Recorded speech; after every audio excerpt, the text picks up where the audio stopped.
The Jake Asman Show will begin shortly. Thanks to all these great Patreon members who help support the show. Get your super chats ready. Jake will be here in just a moment. If you love the New York Jets, this is the place to be.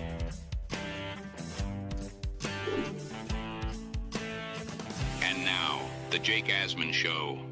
Wink Martindale might have confirmed what many suspected in regards to Woody Johnson meddling with Aaron Glenn. You'll hear from the almost Jets defensive coordinator. Plus, we'll break down the latest Jets news and free agent signings. Dylan Tereman's going to join me. It's the Jake Asman Show. Let's hit it and get it started. Wish you could have been a Jet, Fernando. Let's see what happens. What's your message to the Jet fans in New York? Jets, Jets. A new chapter for the Jets has started. Aaron Glenn and Darren Muji are tasked with shaping the future of this franchise. Will they be the ones to finally get it right? We will be here for every step of the journey on the Jake Asman Show, breaking down all the storylines, every game, and everything in between. Please subscribe and hit the like button below. Super chats, baby. Cut the line. The Jake Asman Show starts right now. Here we go, Jet fans. Welcome in, everybody. Show number 2 on the day. The return of Joe Beningo, who was positive about all the moves the Jets have made, was on the show this morning, so check that out. If you did not get a chance to watch it, we're presented by FanDuel Sportsbook. Reminder, we're hosting a draft party April 23rd in Pittsburgh. McFadden's will be loaded with our gangrene takeover as maniacs are invading. It's going to be a blast. I'll be there all day doing my show. We'll go to the draft, which is adjacent to McFadden's. The draft is free to attend. If you're a football fan who's never been to the draft, it's a lot of fun. Just go to NFL.com and get your free tickets. And then I'll be back at McFadden's after the Jets make their picks to do a post-game, post-draft recap. It will be a blast. Make sure you RSVP. All the info is in the description for the video. All right, let's say hello to a good friend of the show, the host of the Dylan Tereman Experience, DT. Dylan Tereman joins us now. Dylan, how we feeling? Jets making moves this week. A lot happening with the Jets. Yeah, this is the time where I feel like the Jets can almost never get worse, right, from a roster perspective. So it's always fun to add new additions to the team. Obviously, some are better than others and some are more liked than others around the Jets community. But all in all, I think it's been a really positive 72, 96 hours for the New York Jets. And I'm happy with most of the outcomes so far of free agency. So I just saw this breaking news, not Jet related, but it involves a former Jet. Bryce Huff is retiring from football, 27 years old. Wow. Played 6 years total in the league. He apparently just announced his retirement. So a little breaking news right here at the start of our stream, DT. Bryce Huff, who was one of the better personnel and coaching moves that Joe Douglas and Robert Saleh were a part of. They found him as a UDFA, developed him into an elite pass rusher. He got paid by the Eagles. Didn't work out there, but he's retiring at 27 years old. That's crazy. Yeah, the ascension of Bryce Huff with the New York Jets and then the fall off of Bryce Huff is certainly going to be studied as an edge rusher. And it felt like when he paired back up with Saleh and San Fran, it was okay at some points. But damn, man, that's crazy. 27 years old. I immediately think, mental health, physical health. Does he have like injury history that we're not aware of? So very interesting that he's retiring at 27. I felt like, he was always a talented player, but it is interesting how things always play out for certain players. Like they just don't work in certain schemes and their production falls off a cliff. But you would think there'd be a market for Bryce Huff too, right? At only 27 years old. So just a very strange set of circumstances. And regardless, I hope the best for him. And maybe he eventually finds his way back to football. But yeah, this is very alarming.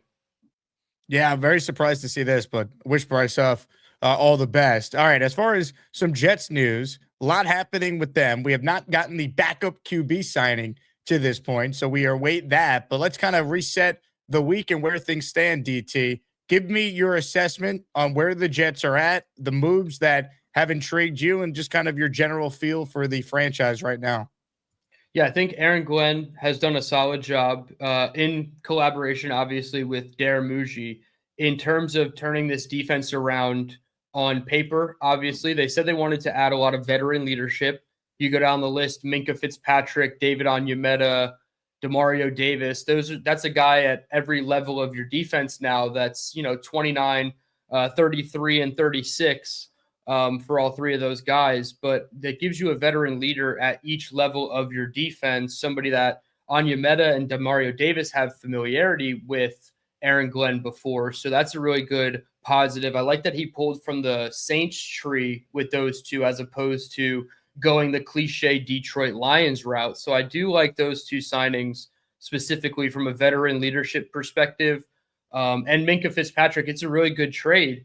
It's the same 7th round pick that they got back from Brownlee. So they basically turned a 6th round pick into Brownlee and Minkah Fitzpatrick. So there's news that Minkah might play nickel, or that's what he said in his introductory press conference. Perhaps there's no exact, role definitively laid out for Minkah yet, but he could be in the slot. He could be a free safety for us. So I really like all three additions at defense. And then the two edge guys, I'm really intrigued by Enagbare, more so than Osai, but I think they're going to be tough physical players for this defensive front that, Will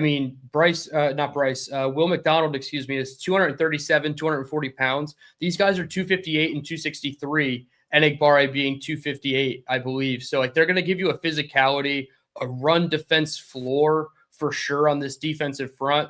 And I'm really excited about Nahshon Wright as a depth corner and also Dane Belton. I think he's just going to be a really core special teams player and maybe the third safety behind Malachi Moore. But Dane Belton is definitely going to be an improvement on special teams, which is already a really good unit. And we haven't talked about the offensive side yet. Dylan Parham, I think, is going to be an upgrade from John Simpson. I don't know definitively yet. I want to watch the tape of him and Geno, which is really convenient. You just have to watch one set of games instead of two. But I think he can be an upgrade over John Simpson. He graded out better. He's younger. He has more upside, and he's on a much more cost-effective deal at $7.5 million guaranteed, all of it up front. So I think they're doing a really good job increasing and improving on the margins, right? So maybe 10%, 12%, 15% better at the end of the day. But over a 17-week season, if you're 10% better, that's 1.7 games better. Maybe you're a 5-win team at this point. Once we get into the draft, you could become a 6-win team potentially. And now you're doubling your win total and going from there. So I don't want to get too ahead of myself, but I really like a lot of these additions. And my favorite's got to be Demario, dude. I'm getting a 56 jersey no matter what. And if he's not in number 56, I will be very, very surprised. It's open again for him because Quincy's no longer here. Yep. I'm right there with you. All right, we'll talk more about the moves and we'll go more in depth on Geno and all that. But let's get to the Wink Martindale comments because I found these to be fascinating. He did an interview with Pat Leonard on Pat's podcast, Talking Ball, and he was asked about the Jet DC job that he interviewed for twice, including the last one being in person. Here's the full clip. We'll play it and then react. Here's Wink being asked about how close he came to being the Jets defensive coordinator. I mentioned earlier that you were missed here in New York by Giants fans, but Jets fans were really excited during this coaching cycle that you were maybe going to be their defensive coordinator. So the question is from our fan, John. His question is, how is your relationship with Aaron Glenn, and how close were you to becoming the Jets defensive coordinator? I think it was close. I think that, first of all, I've always respected and I like Aaron Glenn. I mean, he's a good dude. And, we think a lot alike on a lot of similar things defensively. But I think it was one of those, just to be honest with you, I think it was one of those decisions that was out of his hands, and we'll just leave it at that. But that's okay. You're wherever you're at's where you're supposed to be. And that, that's what I've lived by forever. And, I'll do until I go away. But I was excited to get back, to the city. And I think that would have been fun. I think it would have been a great challenge.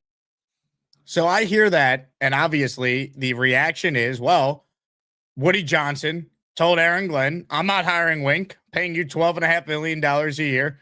You call the defense. Now, Aaron Glenn at the Combine said that he wanted to call the defense. That was his decision, that Woody didn't force his hand, that he told Wink that he was going to call the defense, and he claimed Wink was still interested in the job. Obviously, Wink's comments there don't lend to what Aaron Glenn was saying at the combine. So, look, Aaron Glenn, whether he was forced to or not, is calling the Jet defense. I happen to think that is the right decision for the 2026 Jets. But to me, it's clear Woody's starting to waver at least a little bit on Aaron Glenn, because if Glenn wanted to hire Wink and Woody basically said that's not happening, well, that kind of gives you an idea on just how hot the seat is on Aaron Glenn going into year 2 following a disastrous 3-win season in year 1. Yeah, and it's not really news to us. It's nice to hear it from Wink Martindale, but for you and I specifically, we were down on location in Mobile when this stuff all broke, and we were basically told right away, like, this was Woody stepping in saying, why am I paying you? You got to call your own defense. So for Wink to say it, I guess it just confirms some of those, I guess, theories, we'll call them. But again, like you said, is it the right move? I actually agree. So, like, if Woody is meddling and deciding these things, like, he's been right on a couple of things in the past, personnel, maybe coaching staff wise before. He's been very wrong on some things as well. But I mean, this guy wanted to bench Tony Adams. So, like, he has a track record of being right in some degree. It just never looks right when it's the Jets and Woody Johnson, because it just has to get, like, fumbled through, like, a really dirty process to get to the end result. But I do ultimately think Aaron Glenn calling the defense is better than Wink Martindale. Who was the host of that podcast? I don't know. Pat Leonard. Okay, so he said Jets fans were excited for Wink Martindale. I think there was a very small percentage of Jets fans who were excited for Wink Martindale. I feel like the beat reporters were very, very excited for Wink Martindale, but the fans not so much. But it was nice to hear that, because you and I had heard rumors that it was Woody's doing. And for right or wrong, I mean, I think they chose right letting Aaron Glenn do it, but it is obviously never good to hear these rumors come out about your team. Yeah, it's not good, but at the same time, I think how they got to Glenn calling the defense is for the best, because it puts it on him. And it's like, dude, if you can't go out there and fix this, we can hold you responsible, and it's a lot easier to move on from you after this year, and you can't complain that you didn't get a fair shot. But in terms of, like, the excitement of Wink, I don't think any Jet fan really wanted Wink. Let me ask this.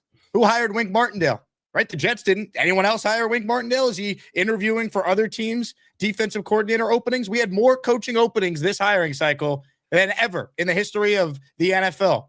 The Jets were the only team that gave Wink Martindale an interview. Enough said. Again, his relationships with people everywhere he's been has been frosty at times. It didn't end well with him and Brian Dable. It didn't end well with him at Michigan. There were a lot of stuff coming out about what happened there. He wasn't that good at Michigan. He wasn't that good in his last year with the Giants, oh, by the way. So ultimately, I'm fine with the Jets not hiring Wink. I just think at the end of the day, it's yet another example of Woody Johnson being all in when he first hires people, and then he starts to see losing and ineptitude, and then, like most people, he starts to all of a sudden not be all pot committed to the guys he hired. So Glenn better get off to a good start, because Woody's getting up there in age. If he starts 1-5, 1-6, what if Woody Johnson just says, F it, Frank Reich's on my staff, I'm firing Glenn Reich, you're the intern for the rest of the year, I'm done with this. Yeah, that's a very possible scenario. And this really goes all the way back to Rich Cimini's Flight Deck podcast right after the season ended, where he divulged the information that Woody Johnson didn't attend the last 3 games of the regular season. So we knew something was boiling internally inside of Woody. So I'm not surprised that he's trying to implement some of his own opinions on, influencing the coaching staff, hopefully not so much the personnel, but I do hope that, he meddled in terms of getting Glenn to not hire somebody with a big, dollar amount coming out of Woody's pocket. I can understand that. But if that's the stop of it for the rest of the season, that'll be great. I just feel like once he starts, it opens the floodgates for him to be like, well, let's do this now. It's week 6 and things aren't working. Let's pull the plug and try this. And it opens it up to be a lot more messy than it needs to be. But that's kind of par for the course with the Jets right now. So you brought up the Rich Cimini pod where he talked about Woody being pissed. I pulled the audio because that's a great callback by you. This was Rich talking about what he heard about Woody as Woody watched the Jets lose their last 5 games by an NFL record 25 points or more. Let's discuss the state of the team, specifically the head coaching situation. Woody Johnson is committed to Aaron Glenn. Now, call him crazy, but that's the situation. I can tell you this, Johnson was not happy by the finish to the season, despite the circumstances. Yeah, rookie quarterback, some injuries, evaluations, some quote-unquote tanking. He was not happy to see his team get blown out 5 times in a row in historic fashion. As you know, first team in NFL history to lose 5 straight by 23 or more points. That's incredible. Not even Kotite did that, not even Gase. And so Woody, from what I understand, didn't even go to the last 3 games, which is unlike him. So just because, he didn't fire Glenn does not mean he's not unhappy. Does not mean he's happy, rather. He was pissed. And that kind of backs it up of Woody being like, look, paying you all this money. You're a defensive guy. You coordinate the defense. He let Glenn fire half his coaching staff, which is unusual. Only Hugh Jackson got a chance to fire both coordinators and all these assistants and get a second year. Look, Glenn has to win, and he has to get out to a good start, Dylan. It cannot be the Gase year of 2019 where they were 1-7 and then they won a bunch of games. Like, he's going to have to get this team 3-3 through the first 6, 4-4, maybe 5-5 through 10. Like, they cannot be an absolute embarrassment early on this year like they were during the 0-7 start at the beginning.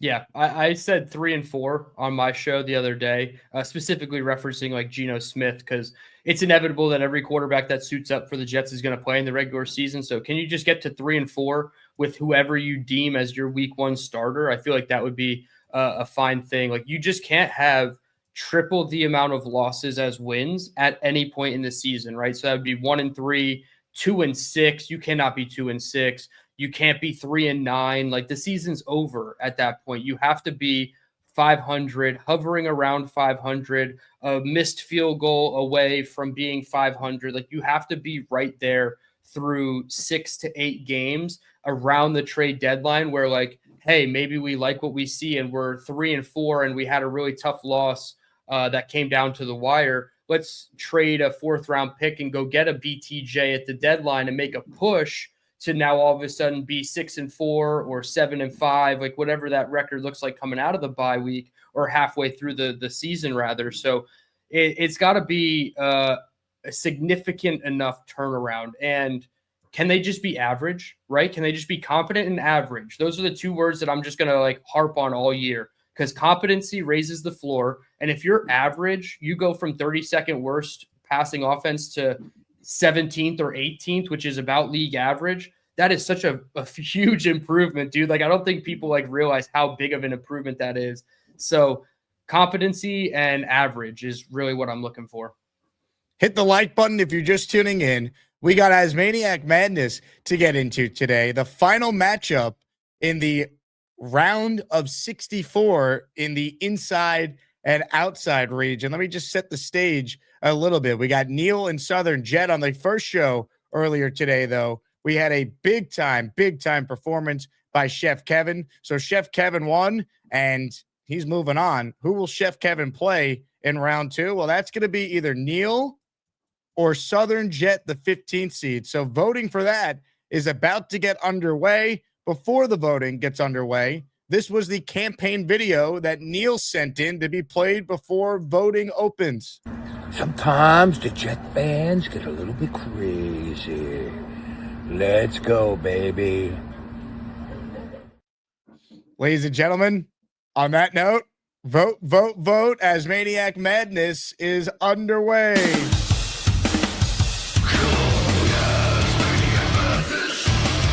Who's gonna be the best of the bunch?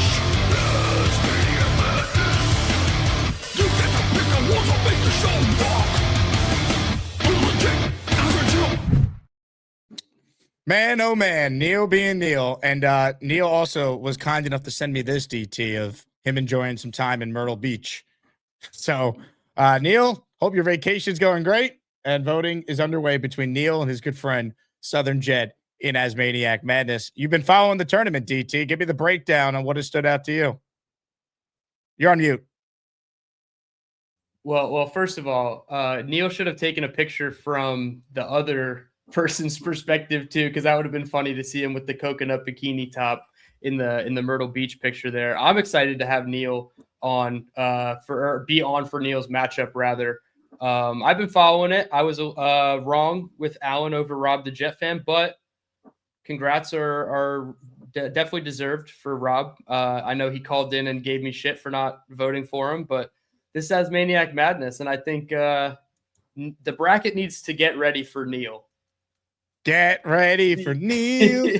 Oh, man. More of the Jets coming up. This is Jet related, though. End of this show today, we got a great raffle prize. A Wayne Corbett signed helmet. So if you want in, gift a membership or send in a $10 super chat or higher. And before we continue, we have to stop and acknowledge an all-time great. DT and I got a chance to hang out with Janice Jet when we were in Tampa for Jets Bucks. She is gifting a 10 spot to our community. So Janice, thank you as always. And ladies and gentlemen, we hit the Jet chant right now for Janice. J-E-T-S, Jets. 10 gifted memberships. If you hear your name called, you thank Janice for making you a channel member. Kanjay Bauman, Cooper Top, Elmo Jets fan. That's right. That's a government name.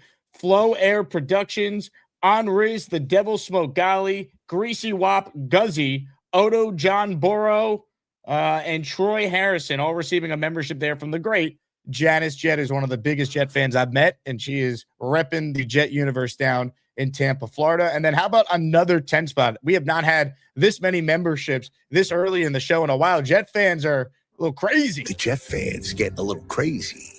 10 memberships from Devin. Hit the Jet chant one more time. It's J-E-T-S, Jets. I love Fireman Ed, too.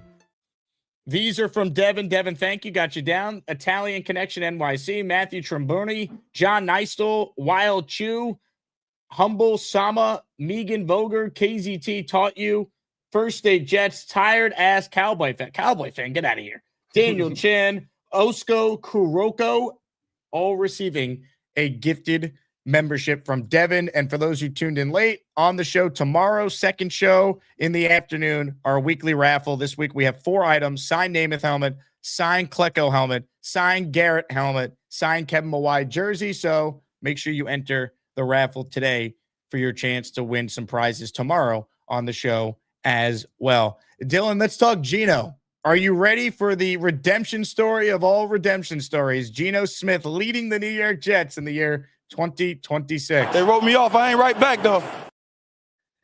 Is New York ready for Geno Smith? That's what he asked Josina Anderson, at least. So I thought that was absolutely hilarious. First of all, though, I'm glad I don't have to flop like a fish for all these Asmaniac memberships coming through today. But I'm actually kind of excited for Geno in a way that's like I don't anticipate a ton, like from an expectations perspective. We could do the whole, can they pull the 2022 version out of Geno where he went over 4,000 yards? He's been turnover prone for the last 2 years, very heavily, at least for the last 2 years. So, you know, it's going to be a mixed bag with Geno Smith. My hope is maybe, you know, the coaching staff can rein him in a little bit, get him to be like a game manager plus a little bit in some games and just say, hey, go out and give us 180, 210 yards passing, 2 touchdowns, a pick, and maybe 1 touchdown, 1 pick, and then we'll rely on the running game and our defense to really shoulder the rest of the load. I don't think Geno Smith necessarily has to be like a baller, right, in terms of like his production and things like that. So just make smart decisions. And I kind of teased that it earlier. If he's benched for performance or for health or whatever the reason is, can he just get you to 3 and 4? And then you pass the torch to maybe Andy Dalton for 3 games and he gets you 1 and 2. And then you're 4 and 6, and you say, hey, at week 11, we're going to pull the plug and go to Ty Simpson as our quarterback 3, and he gets you out of 7 games. And you get the Shuck experience from the Saints last year and see what he gives you over 7 games. And do you have a quarterback to build around with 3 first-round picks, or do you have a total reset at the position again? So for $3.3 million and a 20 spot drop in the draft, I'm not even going to call it a pick swap. It's 20 spots down in the draft. I'll take Geno Smith as a potential starter, and it's the first of 3 additions in my brain, in my estimation. So expectations need to be low, but the vibes could certainly be pretty high with Geno Smith. Vibes high with Geno. Hey, I like it. I like it. Hit the like button if you guys are just tuning in. Make sure you guys are subscribed to the channel. Get to some super chats here. Some of the Jets players that they did sign are at the Jet facility today, passing a physical and actually signing their contracts. So we got some quotes from Minkah Fitzpatrick today. All these press conferences are over Zoom. Demario Davis is speaking right now, so I'm working on pulling some sound from that because just reading some of the quotes I'm seeing has me very nostalgic and very excited to welcome back Demario Davis. Derek, the Jet fan, shout out to you. Thanks for gifting a channel membership to enter the raffle. Couple super chats I want to hit. Mace Beast says your last show was fire. The Snell story, intriguing, great guest. Should have him on more. You think Woody could have offered more than $100K a year to a legend? I think anyone blaming Woody for the Matt Snell situation is being unfair. I think the Jets tried. They did all they could. He wanted nothing to do with the Jets. That was a Leon Hess incident in the 70s more than anything else. But for those who didn't see it, Mace B, Bob Lederer, who wrote a great book on the Jets Super Bowl III team, he called in to say some things about the passing of Matt Snell. So check that out on my first show today that Joe Bedingle was a part of, for those who missed it. Mike Perez with a super chat. This is probably the only time I don't mind Woody Johnson meddling. Coach the side that got you the job. Seat may be hotter than we expected. To me, I already knew the seat was hot. I've been on this from the beginning. I think a big reason Aaron Glenn is still the coach right now is he's making a lot of money. Woody didn't want to blow it up after just a year. And they look at it like we got 3 picks in 2027. The job's attractive with a clean canvas at coach and quarterback selection if it doesn't go well in 2026. And if you notice the moves Muji's made, Dylan, none of them impact the future beyond 2026. They have not done anything dumb with contracts, anything dumb with trades to mortgage their future. They're still set up to have everything they need to be a very attractive destination in 2027 if Glenn can't prove he's a good coach. Yeah, I know you flashed the picture of the tweet before. Maybe you have the picture saved in your archives for when it becomes the realistic path for the Jets, but there's a specific former head coach standing next to a specific future NFL quarterback.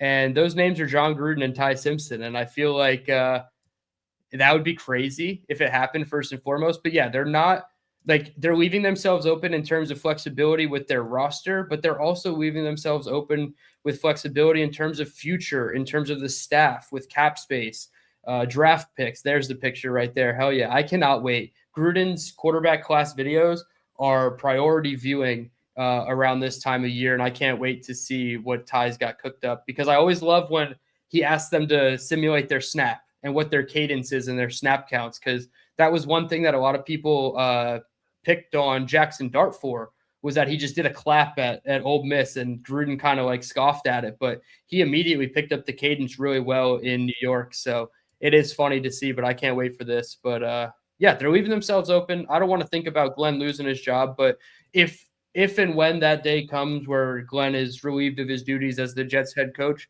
I can't sit here and be like, oh my God, how did this happen? How did we get here? The path was pretty laid out. They were a complete failure in the first year. And if there's not enough improvement in the second year, then they don't deserve a third year. And a lot of people argue they didn't earn or deserve a second year. So we'll have to see how it all plays out. But you can't be mad at the fact that next year, looking ahead at cap space and draft picks and things like that, it's going to be a very different team next year, even as we add 10 new players to the roster this week. Demario Davis was added to the roster. He's speaking right now. Here's Demario Davis talking about being a Jet again. Why we came back to New York was a multitude of reasons. Number one, we go where we feel like we're being sent to. Number two, I believe in so much of what's being built here under the leadership of Aaron Glenn, a.k.a. AG. And for myself as a leader, this was the mission that I was excited to step into. I never realized that, leaving here, I felt like the mission personally was a little incomplete, but getting a chance to step back into and be a part of what's being built, I'm super excited about that. I think there's a ton of great things on the horizons for this organization. You can already see glimpses of what's being built as the moves that have happened early in the offseason with so much more on the horizon. So I'm really excited to be a part of that. And this is my third time around, but as I come back this time, I come back very different. I come back very purposeful, very clear on vision, and very clear about who I am. And this wasn't a happenstance situation. This was a choice, very specific. Knowing who I am and who I'm called to be, I know exactly what I'm stepping into this time around. Here's more from Demario Davis. First, I just want to start with how grateful I am to be back, how grateful I am to this organization, how grateful I am to the Johnson family for thinking so highly of me to bring me back. I know what it means to be a part of the Jets family. I know what it means to wear these colors, to wear this brand, and it means a lot coming back. Breaking sports news on the Jake Asman Show. Demario Davis has already been named a captain for the New York Jets in 2026. Yeah, it feels like between him and Harrison Phillips, the way that we're conducting ourselves as adults, we'll call it, is pretty refreshing. It's a really nice feeling to have. It feels like there's a maturity threshold that is absolutely necessary in New York to play for the Jets. And some people have it, some people don't, right? Garrett Wilson has it, and you immediately understood that.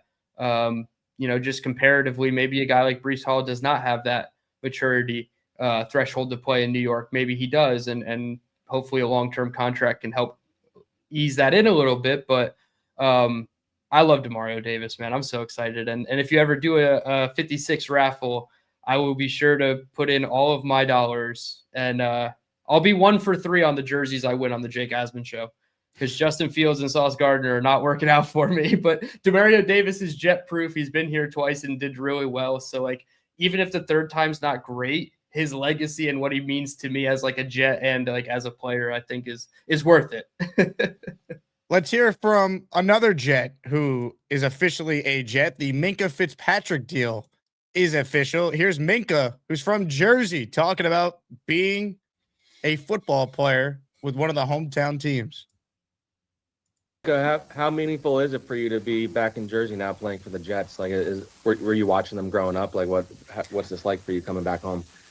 Yeah, it's really cool. I still have a lot of friends and family back here. I've been to the Jets facility multiple times when I was younger, when I was competing in the NFTC, the Nike high school camps and whatnot. So, it's a lot of flashbacks being back in this building.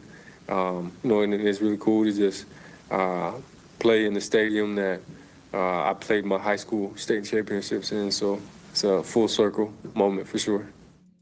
Love the fact he's back, 29, still really good. I think the biggest question with Minkah is, what's his role on the defense? Because a year ago with the Dolphins, they used him more along the line of scrimmage than he has in his career. So he was asked about that at this presser. Like from the next gen stats that you played a little closer to the line of scrimmage last year than maybe earlier in your career, is that kind of the role you see here with the Jets? Do you think you'll be up in the box more? Last year I wasn't more so in the box. I played a lot of the nickel spot. We had our starting nickel go down. I want to say after like week 6 or 7, and they had me fill that role. I played a little bit of strong safety, but not a whole lot. But I think in the system, I haven't talked to AG or Duker about exactly what they want me to do, but I don't see it being too different than what I did last year. Playing that nickel role and playing the big safety role and stuff, or big nickel role. So we also I don't know what defense we're going to be running, so it could be totally different. DT, what role will Minkah have on defense? Yeah, I think like he said, it's going to be big nickel. So that's their 3 safety looks, which means he'll be down in the box playing, like he said, in the slot, not necessarily box. It's definitely slot. And then you'll have probably Belton more or a rookie and Moore or a rookie and Belton playing as your two high safeties on the back end. I'm glad that he clarified that he hasn't spoken to AG or Duker about his role, because when he said nickel, a lot of people ran with it. I put out a tweet saying, hey, maybe they're more open to drafting a safety earlier in the 2026 NFL draft. But I think it's going to be more of like, I'm the free safety, and then in certain packages, I'm going to come down and play in the slot. Like you could say, like you have Stevens, AZ on the boundary, you have Minkah in the slot, and then you could have Brownlee on the opposite side slot, and then, you know, one or two safeties on the back end for a 5-6 defensive back coverage. So we don't really know a ton yet, but I would prefer him in the free safety role as opposed to a slot, because I like what Brownlee brings, even if he's not as good at the slot position as Minkah. I'm fascinated to see if they draft another safety, because it's a good safety class. What they do specifically with Malachi Moore, and obviously the other move they made with Belton, and just if that's actually a true competition, or does someone emerge they prefer? I'd imagine more just to win the job because they drafted him. We'll see. They've clearly improved that room, though. It's hard to be any worse. Yeah, and there's rumors too. I know you guys touched on it a little bit on Jets Roundtable with the whole Jamal Adams like weirdness that he's labeled as a Jets fan or Jets player in most databases right now. And then there was also Jason Pinnock who tweeted 2 airplane emojis. So I was like, oh, are they going to bring Jason Pinnock back? That'd be pretty cool. Maybe he's just reacting to all the news and whatever, but, or maybe it's just weird how this always happens. Like he's tweeting 2 jet planes. Like, come on, dude.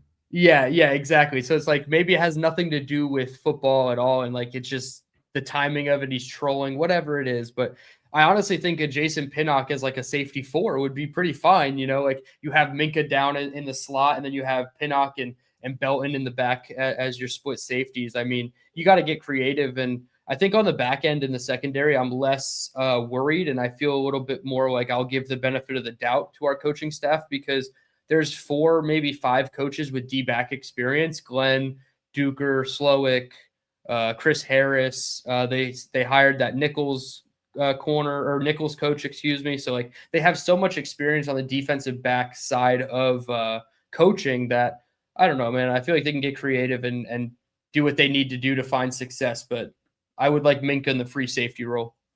David Onyemata also spoke today. Here's the latest Jets defensive tackle talking about being a Jet.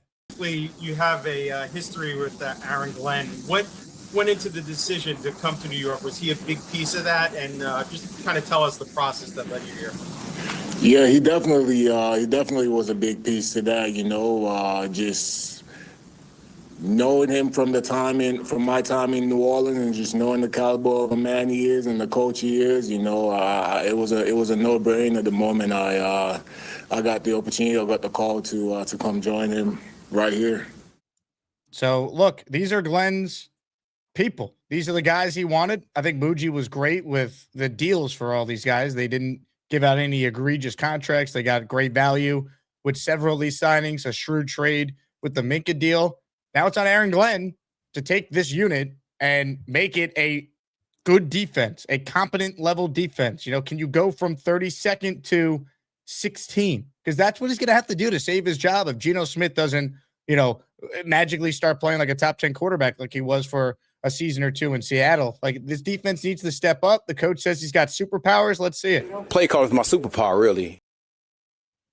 Yeah, I said on my show, you probably got to be the 20th best defense to even be considered to save your job. But I think you're probably more accurate that the expectation should be league average, whether it's 14 to 18, you know, in that range, like hovering around league average. You can't be bottom 10. You can't be bottom 5, not 2 years in a row, especially when you were able to make, you know, enough changes from a personnel perspective. I mean, that's, 8 new players on defense that they've added from the outside, 5, 6, 7 new players on the outside. So I had 11 new names on my mock off season on like the 2 deep depth chart on defense, and they're almost there, right? With 7, you got to add in a couple in the draft. They're leaving themselves open to still address like edge with Bailey or Reese or Bain or what have you. So they could go Sonny Styles. I know that's been a popular rumor lately. I think Todd McShay started that one. So they've given themselves flexibility, but you have to be better than what you were last year to even be considered to save your job. Comments, questions, super chats, cut the line. The Gus Buster Umbrella hotline link is pinned in the live chat. We're giving away a signed Wayne Corbett helmet at the end of this show for those of you watching live. Dave Brigga says, Jake, I just received my Don Maynard signed photo thanks to you and Mr. Clifton. Kyle Clifton donated the signed Don Maynard photo he won on the show to Dave Brigga. So Dave Brigga, who saw Don Maynard play live and he was one of his favorite Jets, now has some signed Don Maynard memorabilia in the Brigga Man Cave. Let me in with a super chat. What's up, Jake and Dylan? What's more likely, week 1 Jets home opener versus the Raiders, Geno's revenge game, or Jets at Titans? NFL loves these storylines. I could see it being the Jets at the Titans more likely because there's not a guarantee Mendoza is starting week 1 for the Raiders. So the NFL might want to wait and put that game later in the year. So Geno's playing and Mendoza would be playing. Mendoza, of course, replaced Geno. Or they might just say, screw it, Geno versus old team. Let's do it week 1. I don't really know. He only played for the Raiders for 1 year. So is that a sexier storyline than potentially Salah versus the Jets? I don't know. Or it just might be Jets get slaughtered by the Bills week 1. So the Bills get a homecoming game to open up their brand new building. I don't really know. That's Brian Costello's theory on that. I lean with Jets Titans. Yeah, I would hope that the Bills Dolphins is that homecoming game for Buffalo, and they give us somebody else in week 1's draw. I could see it being the Raiders, I guess, number 1 pick, number 2 pick. Like, could you imagine if we took Ty Simpson and it's the number 2 quarterback off the board and the number 1 quarterback off the board? Neither of them would probably be starting, right? It seems like they're going after Kirk Cousins in Vegas. So I don't think John Spytek is in a rush to play Fernando Mendoza week 1, which is fine. Titans totally could see it. Even the Cardinals with LaFleur, I could see it as well. That would be an interesting one. I would say the betting odds favorite is probably the Tennessee Titans because of Rob Saleh and just how many connections there are. But yeah, please don't give us Buffalo on the road in whatever. Is it their new stadium that they're going to be playing in? Yeah, and the thought process is the Jets closed out the old stadium, let them open the new one, and the Jets also apparently played the first ever game at Ralph Wilson Stadium. So that would not be fun. No, that's not it. That's not it at all. And you scare me more with those historical data points. Give me week 1 in Nashville. DT, I'll see you there. Yeah, that's a hop, skip, and a jump. Me and my boy Cisco in the chat. We'll make the trip. It's like a couple hour drive. I drove all the way to Mobile from here, so I could certainly take a trip to Nashville. Super chat from the Doc Jet fan. He says there are now officially more members of the Jake Asman show than the Christy Nome re-election committee. Thank you, Janice. This one's over my head because I don't really follow politics. Yeah, I didn't know that. But Doc, I appreciate the super chat. Congrats on having a lot of members, Jake. Love having a lot of channel memberships, though. We got the best listeners in the world, the Asmaniacs. Big fella says Jake and DT called each other so they could collab on what to wear today. Black on black on black. Big fella, you might be onto something. I'm actually repping a pretty cool shirt today, though. The Born Loyal. It is a brand new shirt, and it's inspired by a couple great Jet fans who are tuned into this show. Shout out to Joe and Jax, young Jax. Remember we had the family that went viral on TikTok as Joe was telling his infant child the history of the Jets.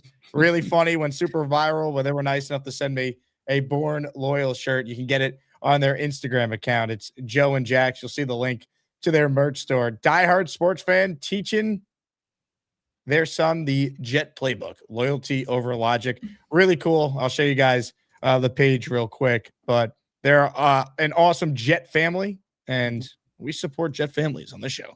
That is for sure. So check it out. I was on that episode. You were. Fun. Yep, it was a lot of fun having I was messaging with Nicole. She says if you could just shout out the Instagram and TikTok page. I'll do it better, Nicole. Here's the Instagram page. Check it out. It's awesome. You know what? Let me play one of their videos. It's actually pretty funny. Watch this.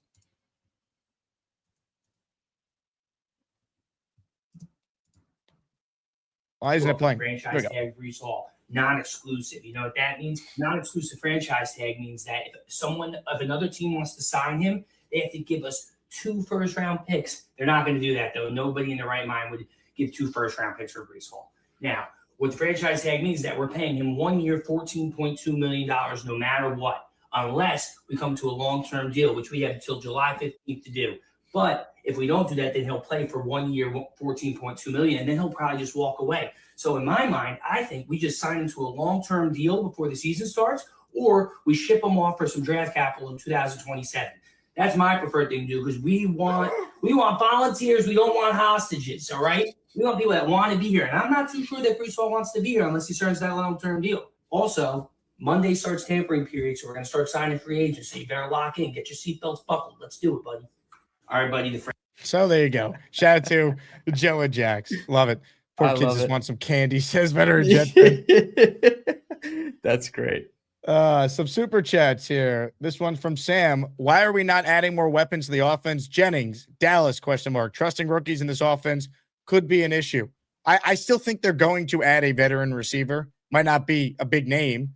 You know, last year Josh Reynolds was added, and that was the number 2 receiver. It's not going to be that grim again. If they don't make the trade for Brian Thomas Jr., DT, I think all signs point to the Jets using a top pick on a wide receiver in this draft. Yeah, I like Jeremy Bernard at 44, the Alabama receiver. I would prefer that they trade it for BTJ, but it seems like there's poo-pooing of that trade possibility. Some people say that there's still life to it. My original take on that whole situation is that they got an offer that they don't like for BTJ, like a, below market value trade offer, like a day 3 pick, let's just say, for example, and they were hoping for maybe a early day 2 pick, we'll say. So I think they're trying to drive up the price a little bit.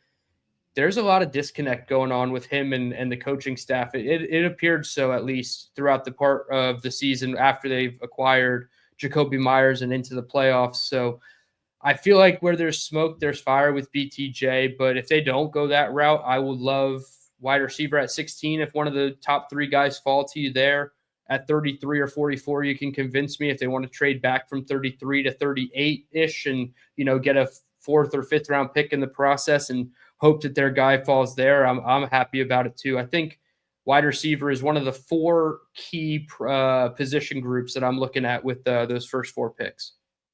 PBM checking in. What's your favorite and least favorite move so far? Least favorite is letting Nick Folk go. Favorite move is the Demario Davis signing, because I just think that makes so much sense for what they need. Yeah, I'll piggyback. I'll say Demario is my favorite, but the Dylan Parham signing I think is going to pay a huge dividend to the Jets.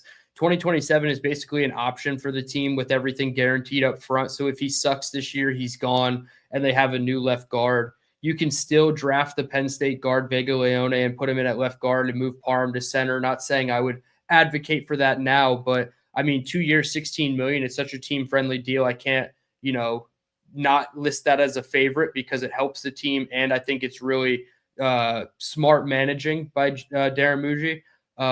I guess my least favorite move. Oh man, this is tough. I guess I'll go David Onyemata is my least favorite move, just because you can nitpick the money that they gave him, $9.6 million guaranteed.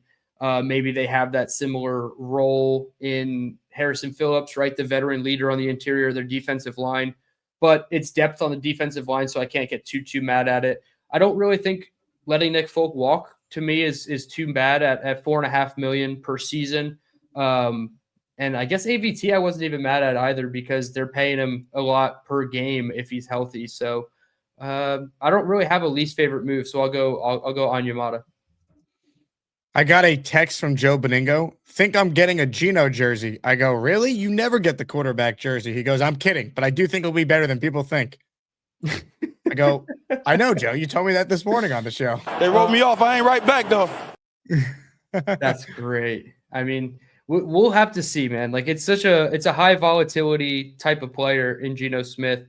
Can you just get the average, right? Me and Bonesy were kind of going at it last week. Can you get average Derek Carr, and what does that look like? I feel like average Geno Smith doesn't look too bad. And like I said, can you get to 3 and 4, 4 and 5 with Geno Smith halfway through the season before you make a pivot? because you know he's not the long-term answer anyway. So if you feel even slightly good about who you have waiting in the wings, maybe you make the pivot. Comments, questions, super chats, they cut the line. Hit the like button if you haven't done so already. We're going to get to your calls right now. We got a battle going on in Asmaniac Madness, our final inside-outside region, round of 64. Neil, the 2 seed, Southern Jet, the 15th seed. Right now, the standings, the scoreboard, 71-29, Neil all over Southern Jet in the opening battle. And I want everyone to tune in tomorrow on the show as we get the Dangerous Alliance region round of 64 underway. In battle will be the Beast, the number 1 seed in the region, against Leany in North Carolina, the 16th seed. So make sure you're tuned in tomorrow morning. Matt O'Leary is my guest, and it's going to be wild. On that note, let's get to your calls. And the first guy to join us today is a guy in action right now. Southern Jet leads us off. Hello, Rich. Hey, yep. Hey, Dylan, how you doing? I'm doing well. How are you? All righty. Yep. And like I said, I respect everybody on here, and Neil's my buddy, so everything's cool. As far as the wide receiver, Thomas, I agree that where there's smoke, there's fire. But if I would assume the best that's left on the board is a UFA, correct? And if we can't get him, I agree. We have to draft a wide receiver anyway, depending on where it is. But there's a few receivers on the board that I wouldn't say they would be definitely 100% WR2s. They would be solid WR3s and could emerge. You've got Mooney, who's out there. You've got Christian Kirk, who's out there. And I wouldn't mind as a wide,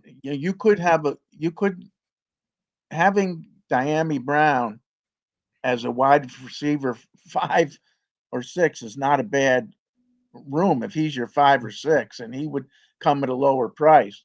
And these guys all would allow slot play to allow Garrett to move further back into get the middle of the field where Reich is wanting to exploit, and where we didn't exploit last year. And I think the ones I just mentioned would fit perfectly with the Jets if we can't pull the other one off.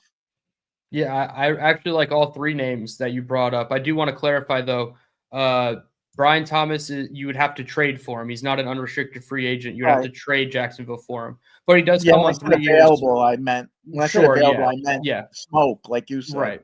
But you do get him on a 3-year cost-controlled deal. So his price point, obviously you're trading a pick for it. Maybe it's a second-round pick and you're getting something back. Maybe the price point is worth it for the the acquisition cost. But like Diami Brown, like you said, that's probably that C tier of free agency where it's like a $4 to $6 million deal. He can definitely be a rotational player for you that can contribute. I think they're still going to draft one at 16, 33, or 44. I agree.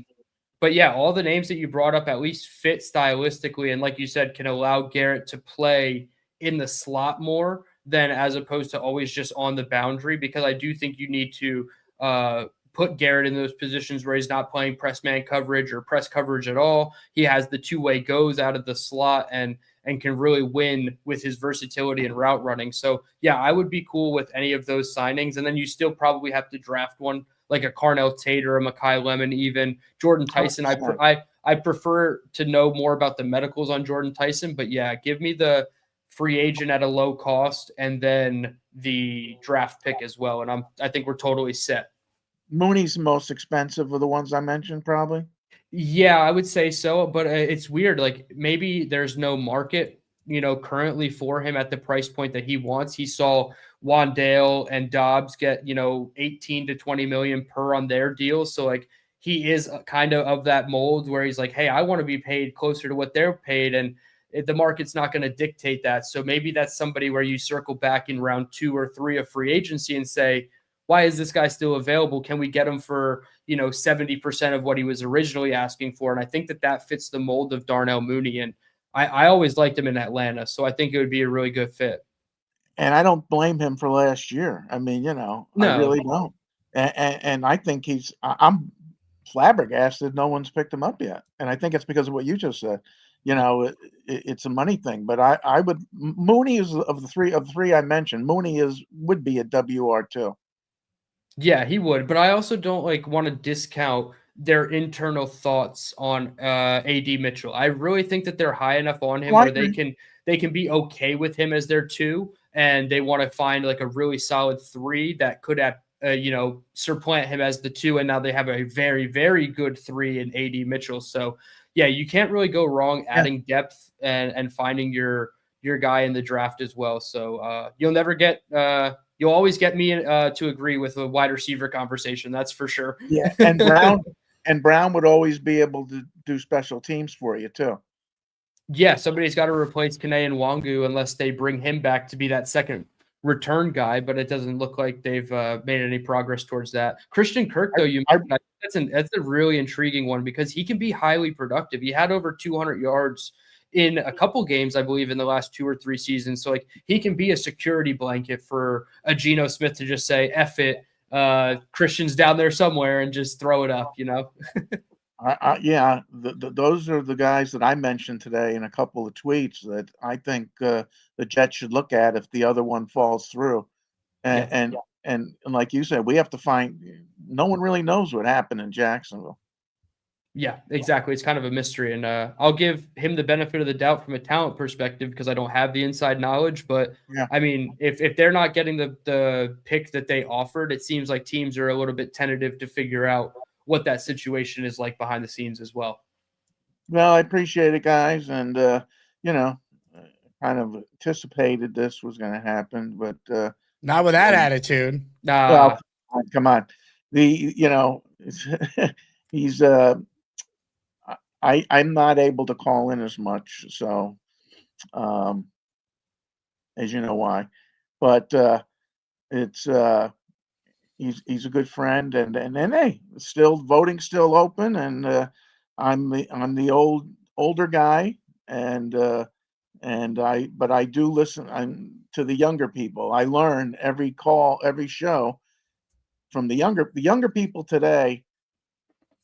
I believe are smarter from a X and O's point of view than the younger people when I was coming up younger, because of the Madden, the draft, and all the tables, and the internet. I remember I was growing 1960. I started. The internet wasn't a thing in 1960, Rich. Yeah, 1960. The AFL. I started watching. I saw the original Titans and Dick Wood. Oh yeah, guys like that. But it's the young people today. They know all the plays from watching Madden. They know this. The things like that, and it's my point is to the older guys out there, listen to the younger ones. They got something to say, but also give advice and let them know what you've been through, and that's what this is, one big family, whether you're 80 or 8. So God bless everybody and have a good day, and hope the tournament's a blast. Asmaniac Madness is underway. Make sure you vote to make your voice heard. Good call, Rich. He's going up against a buzzsaw, though, and Neil. There's no doubt about it. I'm fascinated by the Beast Leany battle tomorrow, though, because Leany's beloved by OG listeners, but she only called twice the whole year. She barely made the tournament. She was in the play-in. And Beast is Beast, but he's polarizing. So I'm fascinated to see how this one plays out. Yeah, well, just real quick back to Rich. I think that call was definitely worth some votes. So hopefully we could sway that in his favor. I have not made my vote yet, but that was a really good call from Rich. And tomorrow's matchup, Leany and Beast, that's going to be a really interesting one because Leany doesn't need to call in a ton to have an impact on the show. She was amazing when we met her down in Tampa this year. And we also have to factor in, will Beast potentially get some hate votes? I think there's some players in this bracket where maybe hate votes are a thing, and that'll help Leanie in this 16-1 matchup. And I wouldn't write Leanie off just yet. She'll write back though. They wrote me off. I ain't right back though. Ladies and gentlemen, more of your calls right now. Let's say hello to the man himself.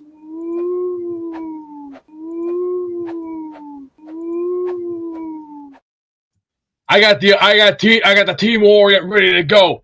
Team Orient. You know, it's Japan. We're gonna be the force.